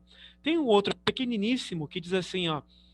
A um livreiro que havia comido um canteiro de alfaces com vinagre. Olha só. Levou um livreiro a dente de alface todo um canteiro e comeu, sendo livreiro, desencadernadamente. Porém, eu digo que mente a quem isso o quer taxar. Antes é para notar que trabalhou como um mouro, pois meter folhas no couro também é encadernar. Comparando ali a questão das alfaces com os livros que também podem ser devorados. E por último aqui, um Gregório um pouco mais romântico, um pouco mais Julio Iglesias. Eu acho que vocês não sabem esse nome quem é, né? Deixa quieto, pulei. Vamos lá. Eu e as minhas coisas antigas, ó. Vamos lá. Pintura admirável de uma beleza, ó. Olha que bonito isso aqui, hein? Vês esse sol de luzes coroado, em pérolas a aurora convertida? Vês a lua de estrelas guarnecida? Vês o céu de planetas adorado? O céu deixemos. Veja aquele prado, ó. A rosa tão bem desvanecida, a planta, a açucena que diz aqui, a planta por alva presumida, o cravo por galã lisonjeado. Deixa o prado, esquece o prado, a campina. Vem cá, minha adorada. Vê esse mar? Está vendo esse mar? Essa esfera cristalina? Esse sucessivo aljofar, que é uma pérola desatada? Parece aos olhos ser de prata fina? Vê tudo isso, meu bem? Pois tudo é nada comparado ao teu rosto, Catarina. Lindo, não é mesmo? E, obviamente, que ele vai começar a sua obra com uma crítica, uma série de críticas ferrenhas ao povo da Bahia. Quem eles eram no descobrimento, quem eles se tornaram, não só o povo em si, mas também, especialmente, os governantes. Eu acho que a poesia mais famosa, a que mais aparece nos livros, nos comentários, as análises de Gregório de Matos, com certeza que é o poema A Bahia. A Bahia é muito famoso. Também aqui no comecinho, opa, deixa eu só achar aqui, a cidade da Bahia. Veja só. Triste Bahia, hein? Ó, quão diferente está, e eu estou de seu antigo estado. Pobre eu vejo a você hoje, tu e a mim empenhado. Rica eu já te vi, muito abundante. A ti trocou-te a máquina mercante, que em tua larga barra tem entrado. A mim foi trocando e tem trocado, tanto negócio e tanto negociante. Deste em dar tanto açúcar excelente por drogas inúteis, que abelhuda, simples aceitas do sagaz brichote. Ai, quem dera a Deus que de repente um dia amanhecesses tão sisuda que foi de algodão o teu capote. Aqui, vários poemas no começo do livro criticando a cidade da Bahia, especialmente aquele que fala: a cada canto um grande conselheiro quer nos governar a cabana e vinha, não governam nem a sua cozinha e podem governar um país inteiro. Então é bem interessante esses poemas de crítica à Bahia, poemas de amor e poemas religiosos também. É bastante coisa, pessoal. Passaríamos aqui dias lendo, porque é uma bíblia praticamente. E esse aqui é o desafio do vestibular. Um dos desafios. Eu convido você a ler e a trazer algumas dúvidas, curiosidades aí que você achou interessantes. Tá bom? Então, dica de hoje aqui. Primeiro livro da listinha aqui, Gregório de Matos, Poemas Escolhidos, tá? O Boca do Inferno, que também ama, que critica, e que também tem a sua religiosidade. Bem barroco, não é mesmo? Que seja assim. Muito bem, na última aula, nós abordamos um pouquinho ali do modernismo e pegamos vários autores, e paramos, plim, exatamente aqui, olha só, Clarice Lispector, olha só aquele olhar de mulher dona de seu próprio destino. Eu sempre olhei assim para Clarice e falei, ela, olha, é uma mulher assim que não só pelo que ela escreve, que ela traz à tona o universo feminino, o monólogo interior. Ah, ela era feminista? Eu não vou dizer que ela era feminista, mas ela, não como os dias de hoje, tá? Tem uma diferença muito grande entre o feminismo ali, raiz, sem brigas, pessoal, calma, deixa eu explicar, calma. Tem uma diferença muito grande entre o bom feminismo e o mau feminismo. Mas ela tem, assim, uma pegada de colocar o mundo, de mostrar o mundo da mulher, tá? Que até então o modernismo estava deixando transparecer. Vocês viram que houve vários períodos literários em que a mulher não conseguia participar, tá? Temos poucos casos de grandes escritoras que foram reconhecidas, como, por exemplo, Flor Bela Espanca, que nós vimos no Simbolismo, tá? Mas são poucos exemplos. Então, veja só, trabalhava nos seus livros o intimismo, o monólogo interior, a sua reflexão interna, a epifania. A epifania tem várias traduções para epifania, mas também é vista como uma grande manifestação, uma luz reveladora. Pode se traduzir como epifania. Tá bom? O universo feminino, a solidão, a identidade, os conflitos. Gente, cá entre nós, ó. Eu sei que vocês têm uma lista muito grande para ler, e eu me pego pecando muito em dizer assim, gente, não, por favor, não leiam isso aqui, que isso aqui é bom, vai, lê isso aqui, vai, vai. Aí depois eu vou dar a outra aula, eu lembro que tem alguns mais legais. Falo, não, pessoal, por favor, não lê isso aqui é da hora. Não, agora isso aqui é bom. Olha, recomendação do professor do Pro Ivanildo, isso aqui é bom. Aí eu vou pegar um outro período, gente, eu esqueci desse livro, que legal, que fantástico, tem muitos livros bons, pessoal. Alguns até começaram a ler alguns livros aí por indicação, mas agora é sério, lê um livro bom, bom, bom, bom, bom. Esse é bom mesmo, esse é bom assim, sem falso moralismo. Alguém já leu A Hora da Estrela? Responde aí, por gentileza, por gentileza. Deixa eu fazer uma enquete aqui. Quantos já leram A Hora da Estrela? Opa, vamos ver aqui. Então, Cintia, eu acho que nada acontece por acaso. Eu aqui, você aí, eu dou essa dica legal e você pega lá e lê e vai ficar assim, nossa, como é que eu vivi meus 17 anos sem ler essa obra maravilhosa? Então, foi o que eu senti. Só que eu li um pouquinho mais tarde, porque eu peguei primeiro o de Machado de Assis, porque o professor falou naquela época que era o grau da vez, da época, né, e tal. Depois, mais velho, eu fui ler esse livro. Mas é muito, muito, muito bom. E interessante é que não é um livro cansativo. Professor, dedinho, ó, prometo, ó, não é um livro cansativo. É uma linguagem. Pessoal, modernismo, né? Mudou muito a linguagem daqueles livros lá do romantismo. Mudou muito do realismo. É uma linguagem super acessível, super, assim, nos dias de hoje, super legal. Então, uh, vejam, vale muito a pena. Tem filme, tem minissérie, tem livro, tem tudo. Esse livro é maravilhoso. Os mais famosinhos, ó, Laços de Família, que fizeram até adaptação depois na televisão, e Hora da Estrela. São dois muito comentados, muito famosos, tá? Virou até novela, né? Esse livro. Para quem já leu, pense na Mina Zoada. A Mina Zoada. Eu não vou falar que ela era feia, porque eu não posso afirmar isso com precisão. Mas ela não tinha o dom da beleza. Assim eu absorvi do livro. Mas ali, Macabeia era uma moça que veio para São Paulo, só que vocês sabem que às vezes a pessoa que vem para São Paulo, que é bem do interior, bem raiz mesmo, bem assim raiz, ela vem com uma certa inocência em relação às coisas, alguns costumes que nós temos em São Paulo, tá? Que as mulheres têm, que as pessoas têm nos seus relacionamentos. E ela era bem inocente. E às vezes sofria um pouquinho por isso. Morava na pensão com outras amigas, comia muita besteira, gostava muito de uma Coca-Cola, de um hot dog ali. Só comia besteira, né? E isso atrapalhava um pouco também a vida dela. Conheceu o Olímpico, só que você sabe, né? Aquele cafajeste, aquele típico cafajeste que encontra uma moça inocente ali a sua vez de aprontar, só que como vem o amor, também vem a decepção, porque ele gosta da amiga dela, tá, da Glória, aquela loira oxigenada que, que roubou o marido das outras, marido não, namorado das outras, tá? Resumindo, ela passava tanta privação, tantas dificuldades ali por quem ela era, pela sua simplicidade, ela não se via aceita no mundo, ela não se via parte de um grupo. Professor, por que chama a Hora da Estrela? Ela ficou famosa? Sim e não. Pode contar? Não. Se virem aí. Vou contar, tá bom?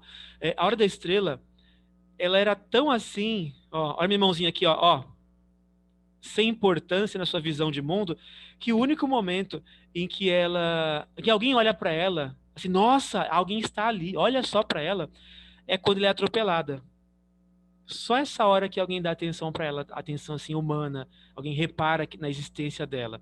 Então, ao mesmo tempo que é bem interessante pelas tretas, pelas intrigas, por esse choque cultural, a inocência nordestina dela ali em São Paulo, mas também é chocante pela ironia que a autora faz, porque uma vez ela vai a cartomante, ó, tô falando demais, ó, ela vai a cartomante e predizem lá que o homem da vida vai se encontrar com um homem lá, um gringo, e loiro e alto, e gatão, e não sei o que, não sei o que. Só que, ironicamente, é o cara que atropela ela. Então, é assim, um livro muito interessante, muito. Olha meu olhinho brilhando, ó. Ó, chegou lá aqui mejar, ó, ó. Muito bom, você tem que ler isso aí. Você não pode ir pro vestibular. Professor, mas vai cair no vestibular?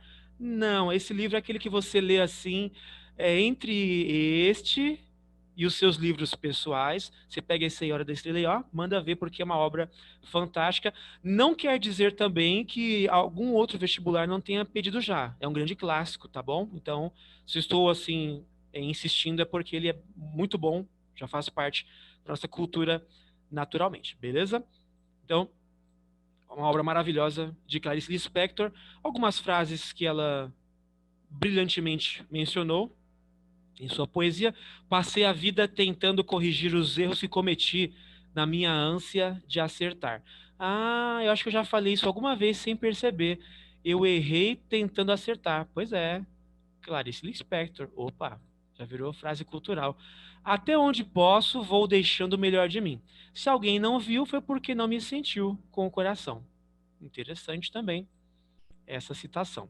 E outra: qualquer um pode amar uma rosa, mas é preciso um grande coração para incluir os espinhos. Aí sobre a relação humana e a aceitação. Muito bom também. Liberdade é pouco. Olha que frase, eita, que frase fantástica. Liberdade é pouco. O que eu desejo ainda não tem nome. Olha, para você pôr no seu status do Facebook aí, ó. Clarice Lispector, citação assim de altíssimo padrão e uma profundidade assim tremenda. Liberdade é pouco, o que eu desejo ainda não tem nome. Fantástico, né? Muito bom.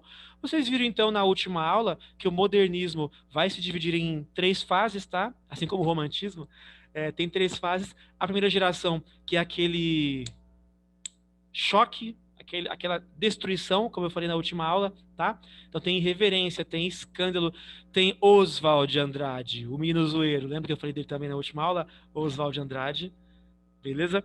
A geração 2, ela é mais de boas, aí que começa, assim, entre aspas, tá? Que o modernismo começa na primeira geração. Mas, tirando o choque, tirando ali as contendas, a irreverência, o ser diferente da primeira geração, começa-se então uma fase mais consolidada, mais estruturada, com os grandes romancistas.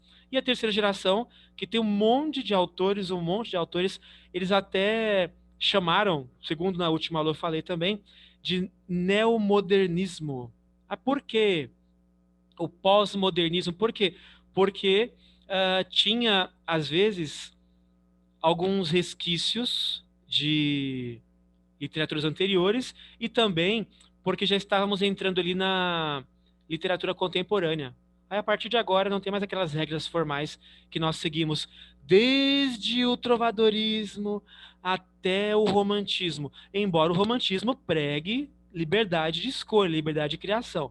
Mas a primeira fase, vocês lembram que o romantismo tinha um pouco de medievalismo e algumas características de outros períodos, tá bom? Mas aí começa a geração 3 do modernismo, a literatura contemporânea, como nós conhecemos hoje, e que nunca vai acabar.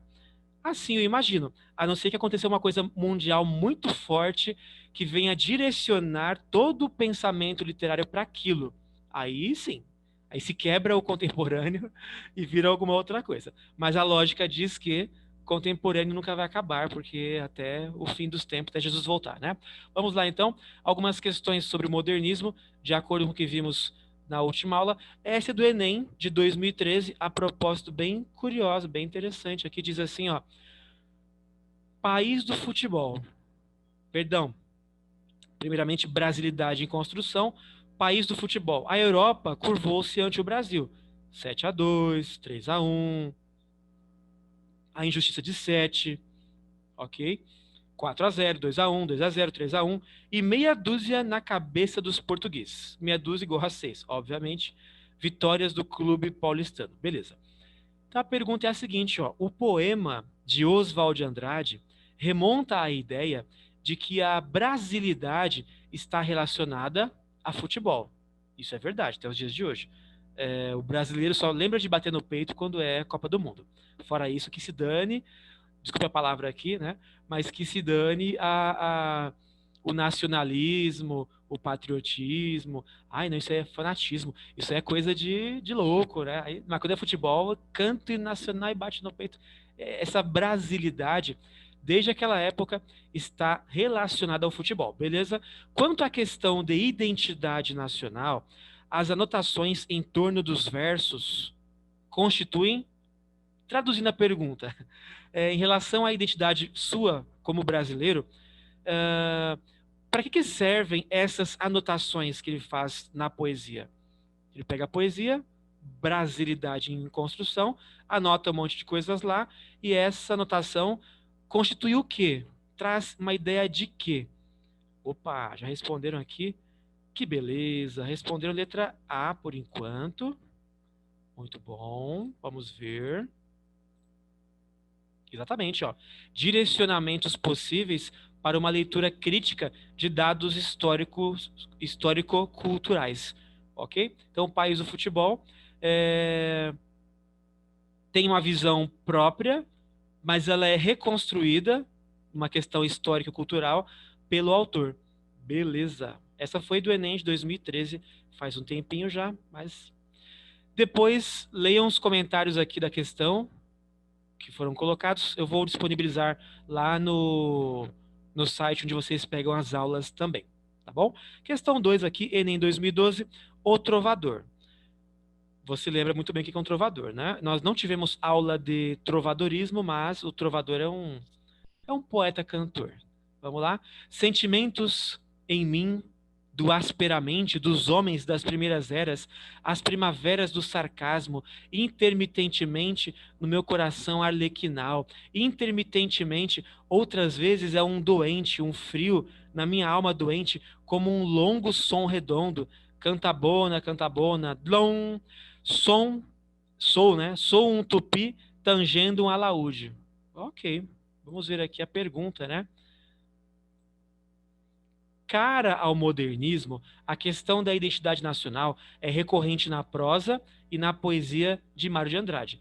Em O Trovador, esse aspecto é abordado subliminarmente por meio de questões, de expressões como coração arlequinal, que evocando o carnaval remete à brasilidade, verificado já no título, que remete aos repentistas nordestinos estudados por Mário de Andrade em suas viagens e pesquisas folclóricas, lamentado pelo eu lírico, tanto no uso de expressões como sentimentos em mim, do asperamente, frio, alma doente, como pelo som triste do alaúde, dlon, dlon, problematizado na oposição tupi selvagem versus alaúde civilizado, apontando a síntese nacional que seria proposta no Manifesto Antropófago de Oswald de Andrade.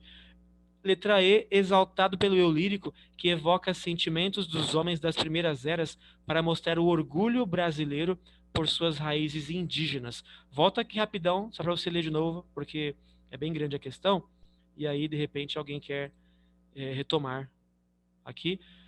Sentimentos em mim, do asperamente, dos homens das primeiras eras, as primaveras do sarcasmo, intermitentemente no meu coração arlequinal, intermitentemente, outras vezes é um doente, um frio, na minha alma doente, um longo som redondo, cantabona, cantabona, dlom, sou um tupi tangendo um alaúde. Tupi, o índio, com um alaúde, um instrumento que eu creio que eles não tinham na época. Mas vamos lá. Vejamos.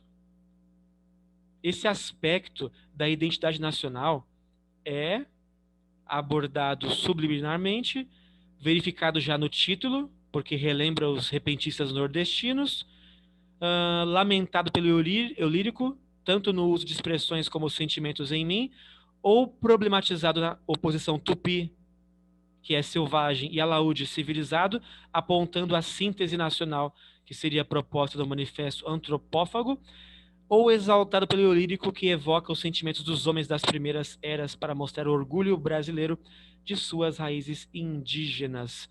Vamos ver aqui.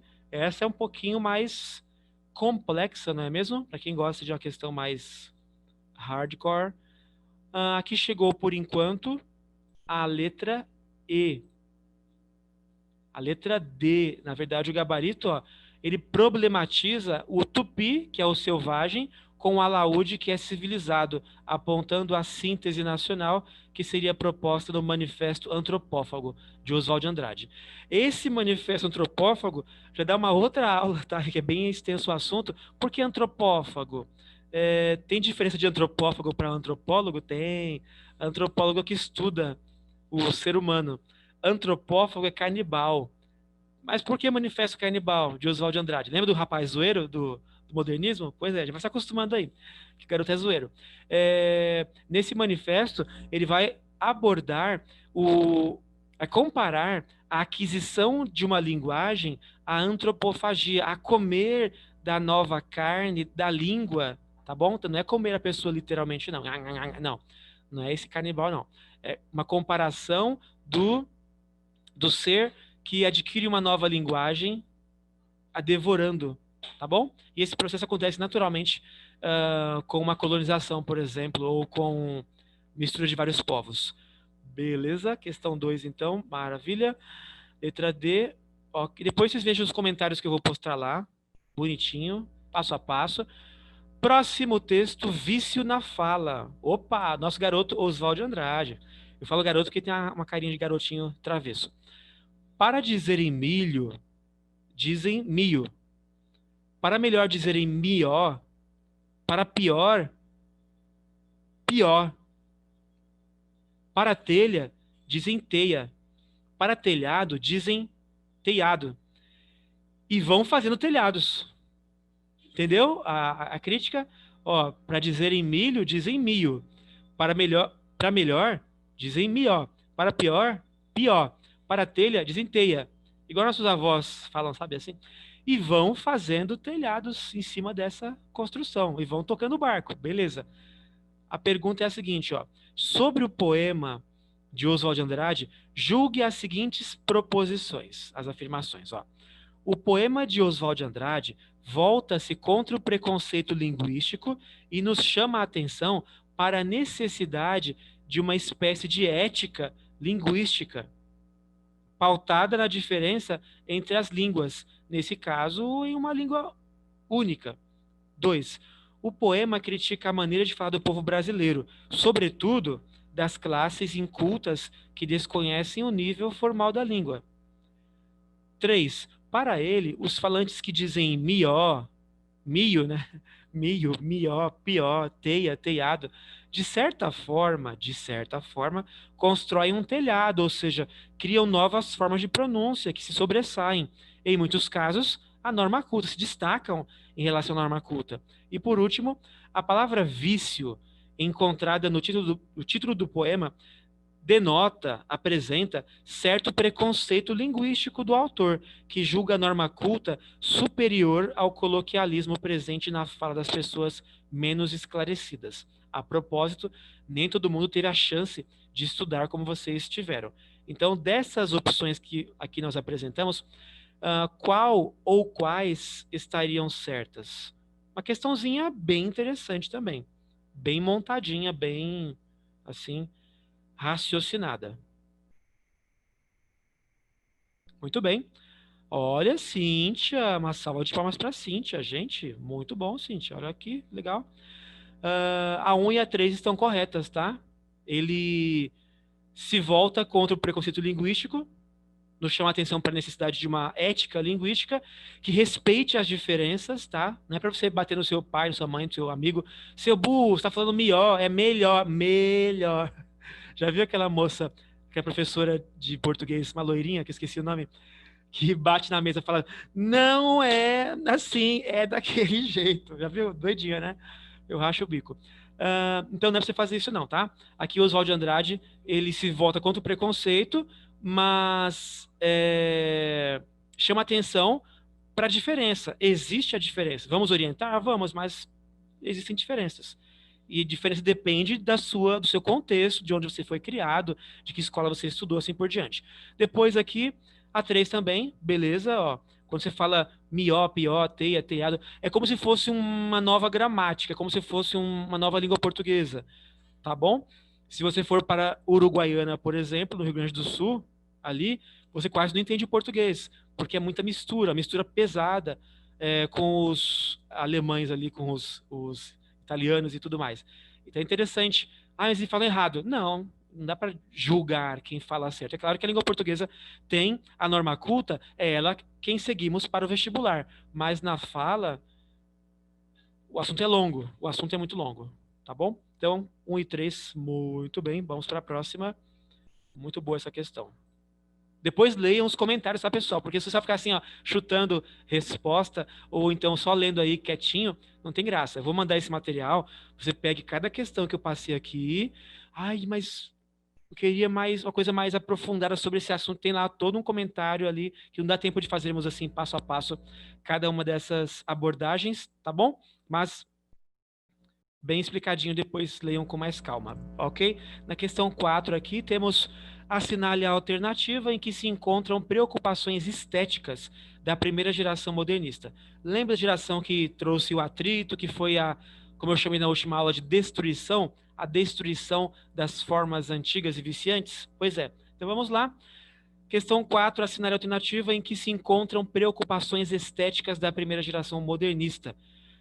Principal corrente de vanguarda da literatura brasileira, rompeu com a estrutura discursiva do verso tradicional, valendo-se de materiais gráficos e visuais que transformaram a estrutura do poema. B. Busca pelo sentido da existência humana, confronto entre o homem e a realidade, reflexão filosófico-existencialista, espiritualismo, preocupação social e política, metalinguagem e sensualismo. Os escritores de maior destaque da primeira fase do modernismo defendiam a reconstrução da cultura brasileira sobre bases nacionais, revisão crítica do nosso passado histórico e de nossas tradições culturais, eliminação do complexo de colonizados e uso de uma linguagem própria da cultura brasileira. D. Amadurecimento da prosa, sobretudo do romance, enfoque mais direto dos fatos, influência da estética realista, naturalista do século XIX e caráter documental, como no livro Vidas Secas de Graciliano Ramos. Então, aqui a pergunta é: assinale as alternativas. A alternativa é uma só, tá? Em que se encontram preocupações estéticas, tá? Estéticas apenas. Vamos lá, dou-lhe uma, dou-lhe duas. Essa também é um pouco mais complexa, uma questão um pouco mais específica. Vamos ver aqui se o pessoal mandou mensagem. Cadê? Bate-papo. Achei aqui, não respondeu ninguém. Muito difícil essa? Sim ou não? Vamos lá aqui, ó. Opa, chegou a resposta. Vamos ver. Marina Reis acertou, resposta C, tá?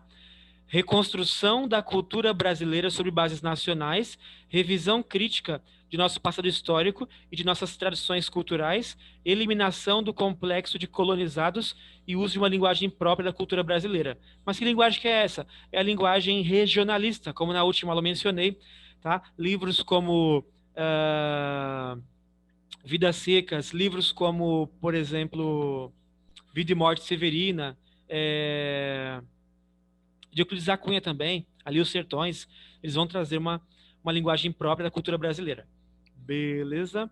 Questão 5. Uma dicasinha, tá? Só para você descansar sua mente rapidinho. Gente, vocês têm que ver tanta coisa, né? Eu tô abusando aqui, mas é bom, é bom. Em vez de assistir Netflix hoje, você vai lá no YouTube e procura esse link, ó, Vida e Morte Severina. É uma obra muito boa, tá? Muito boa, só que tem também, claramente, no YouTube uma adaptação muito fiel, muito legal, toda em verso, tá bom? Então, Morte e Vida Severina é uma obra que vale a pena também. Tanto a obra em si, quanto o filme. Mas se tiver com muita correria para o vestibular e quiser descansar um pouquinho sua mente, você descansa aprendendo, viu? Porque Morte e Vida Severina não cai neste vestibular, mas é uma das maiores obras aí do modernismo e você vai se divertir enquanto descansa. E vai aprender também, claramente, tá bom? E vai pensar se vai ler o livro ou não e vai gostar. Tudo bem? Professor, tem bastante a ver o modernismo com arte, certo? Sim. Nós quase não abordamos arte porque não dá, né? A questão artística é importante, tanto que a Semana de Arte Moderna não chama Semana da Literatura Moderna, não, da arte, que a arte envolve a literatura também. Mas, assim que pudermos, nós vamos dar uma pinceladinha na questão da arte. Mas o foco aqui é literatura mesmo. Como cair numa faculdade, essa questão achei interessante, trouxe para vocês aqui, de Tarsila do Amaral. Olhe com atenção essa foto não, essa pintura, tá? De olhos sobre a tela. Olhou? Já viu em algum lugar? Já tinha visto? Na aula de arte? Maravilha. Veja a questão, ó. A tela de Tarsila do Amaral, artista da primeira geração modernista do Brasil, foi pintada em 1933 e a partir de uma temática eminentemente, prioritariamente, destacadamente social, retrata o quê? Você que sempre quis saber sobre o que trata essa pintura, né? Eu sei, você quer saber sobre o que ela trata. Leia aí as opções e vamos. Olha, essa questão aqui, ela não envolve necessariamente nenhum livro, é só interpretação. Você lê com calma, você observa, né? Faz a leitura do aspecto não verbal, a imagem em si. Olha o rostinho, ó, vou dar duas dicas. Olha a imagem ao fundo que tem fábricas, olha os prédios. Agora olha para a carinha deles, tente encontrar que tipos de diferenças que existem aí. Pela lógica, tá? Ó, olha aí, eles não são diferentes por qualquer motivo. Ah, que são várias pessoas distintas, tá? Óbvio, mas por que são tão distintas? Já falei a resposta sem querer. Vamos lá. Opção A, um contexto no qual a indústria se torna o setor dominante da economia, caracterizando-se pela equidade, equilíbrio, né, social e pela valorização do operariado, a miscigenação como principal característica da classe operária do país, sugerindo que foram os imigrantes que, vindo de todos os lugares do mundo, compuseram a matriz do povo brasileiro, ou o painel da classe trabalhadora do Brasil, caracterizada por indivíduos que, embora apresentem gêneros, homem e mulher, sabe assim, gêneros diferentes, etnias, religiões e culturas diversas, revelam o mesmo olhar impassível. O que é impassível? Impassível é seco, frio, triste, tá? Olhar impassível e imobilizado diante da realidade que o cerca. Ou letra D, a multidão miscigenada que abandonava o espaço urbano em busca de maior qualidade de vida na zona rural. Hã? essa ali tá bem esquisita. Essa ali tá muito esquisita, tá? Eu não marcaria letra D, não. Não, não, não.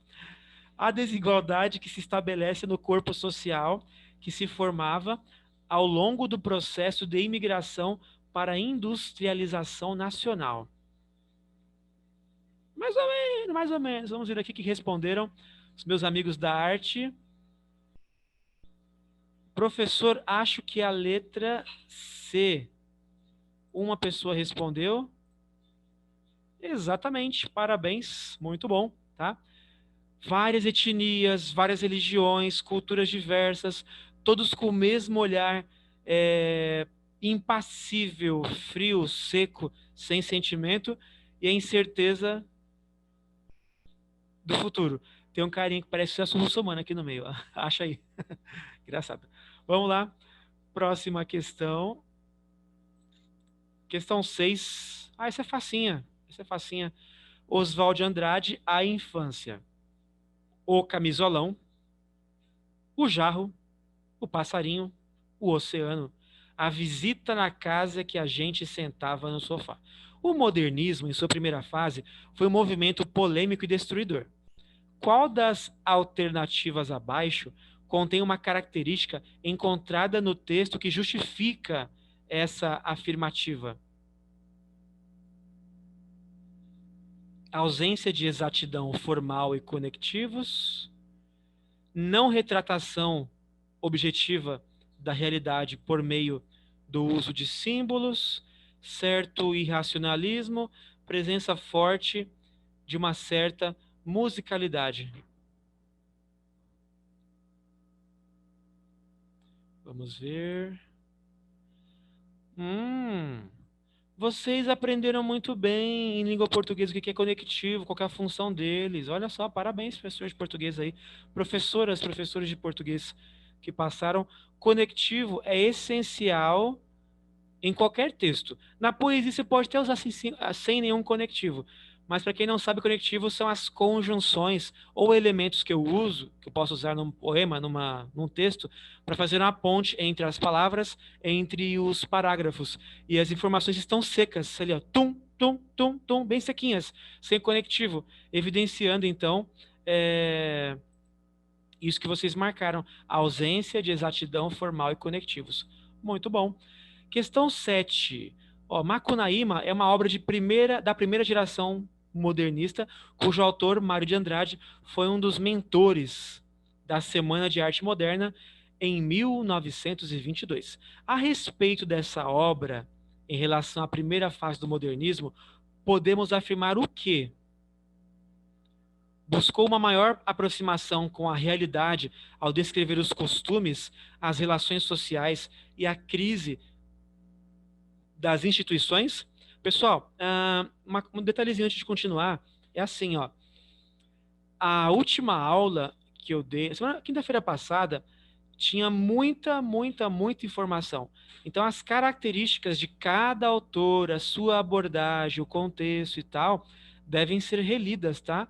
Até porque, se eu fosse pegar aqui 3 grandes movimentos para vestibular, eu tiraria qualquer um, mas não tiraria o modernismo, de forma nenhuma. Tiraria... Se eu fosse escolher, embora a chance seja de caírem a maioria deles, mas 3 eu deixaria, com certeza. Deixaria romantismo, deixaria para você estudar bastante realismo e deixaria bastante para você focar ali. Não, 4, vai, que 3 é mancada. Colocaria também a literatura contemporânea e, obviamente, o modernismo, tá bom? O resto pode cair? Pode. Opa, já caiu muitas vezes. Mas se eu fosse escolher assim as mais importantes, tá? Então, modernismo, peguem aquele material que eu mandei semana passada e dê uma lida assim bem caprichadinha, bem pausada, bem assim reflexiva. Tem muita informação de cada autor e às vezes em uma questão como essa, e você fica assim meio tururu, fica meio perdido. Tudo bem? Então, é um conselho, releiam o material da última semana, que ele é bem abrangente, tá? Não é assim facinho como o romantismo, como o arcadismo, como o quinhentismo, muito óbvio, não. Vamos lá, então. A respeito dessa obra, em relação à primeira fase do modernismo, podemos afirmar o quê? Buscou uma maior aproximação com a realidade ao descrever os costumes, as relações sociais e a crise das instituições. B. Seus romances valorizavam a cultura através de forte regionalismo com influência da psicanálise de Freud. C. Apresentou influência do parnasianismo e do simbolismo, forte academicismo e passadismo. D. Cultuou o objetivismo e a linguagem culta e direta. E. Propôs uma estética poética transgressora que tentou romper com o tradicional, buscando a liberdade formal e a valorização do cotidiano. Na verdade, é importante, né, claramente, para responder a questão dessa, ou você leu com bastante atenção, prestou muita atenção na última aula que eu passei as características dos autores, ou você, de repente, leu também Macunaíma. São dois caminhos para responder essa questão. Ou, então, uma noção, assim, muito grande de contexto, de eliminação das respostas que fogem a esse período. São três caminhos para aceitar uma questão como essa. Elimina o que for abusivo, exagerado ou errado, ou meia-verdade, ou você leu o Macunaíma, ou você prestou muita atenção na última aula, na abordagem das características dos autores do período também. E que vocês colocam aqui, então, numa questão como essa, respondendo letra A, não sei se dessa questão ou se é da outra. Eu acho que é essa questão já? Não, acho que foi a outra, né? Confirma aí. 1, 2, 3 e... Não? Vamos lá. Propôs uma estética poética transgressora. Lembra que eu falei que o Oswald de Andrade, coloquei bem grandão assim, ó, ele era o revolucionário, ele gostava de enfrentar a oposição, que ele gostava do novo, que ele era um instigador, a palavra que eu usei foi essa, instigador, de tudo que era novo, o que deu o pontapé inicial ali, um dos que, né, deram, assim como Mário de Andrade também, deram um pontapé inicial para instigar o novo, o diferente, uma literatura mais livre, beleza? Ou seja, letra E, claramente. 8h29, dá tempo? Dá tempo? Dá tempo de mais uma? Rapidão aqui, então. Fim e começo, ó. A noite caiu com licença da Câmara. Se a noite não caísse, que seriam dos lampiões? Entendeu? Uma piada muito ruim, mas é interessante. Vamos lá, vou ler de novo, ó. A noite caiu com licença da Câmara. Se a noite não caísse, que seriam dos lampiões? Entendeu?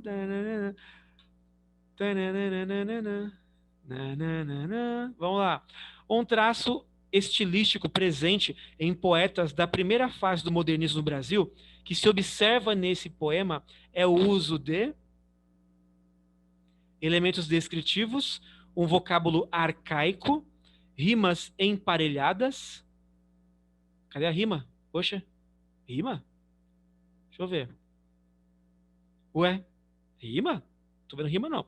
Métrica regular ou um tom bem-humorado. Para fechar aqui, 8h30. Passou tão rápido, né? Não deu para fazer quase. Letra E, muy bien, muy bien. Um tom bem-humorado, claramente. Fechou?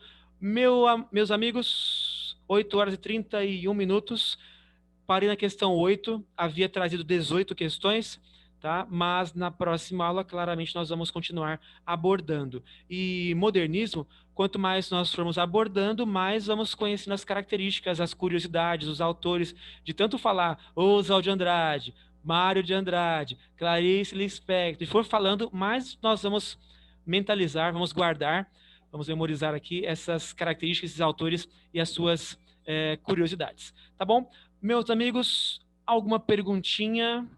Leiam, meu povo, tá? Leiam as obras oficiais, as obras obrigatórias, porque o tempo passa e chega, o momento culminante chega para cada um. Então, a diferença estará em quem fez mais leituras, ok?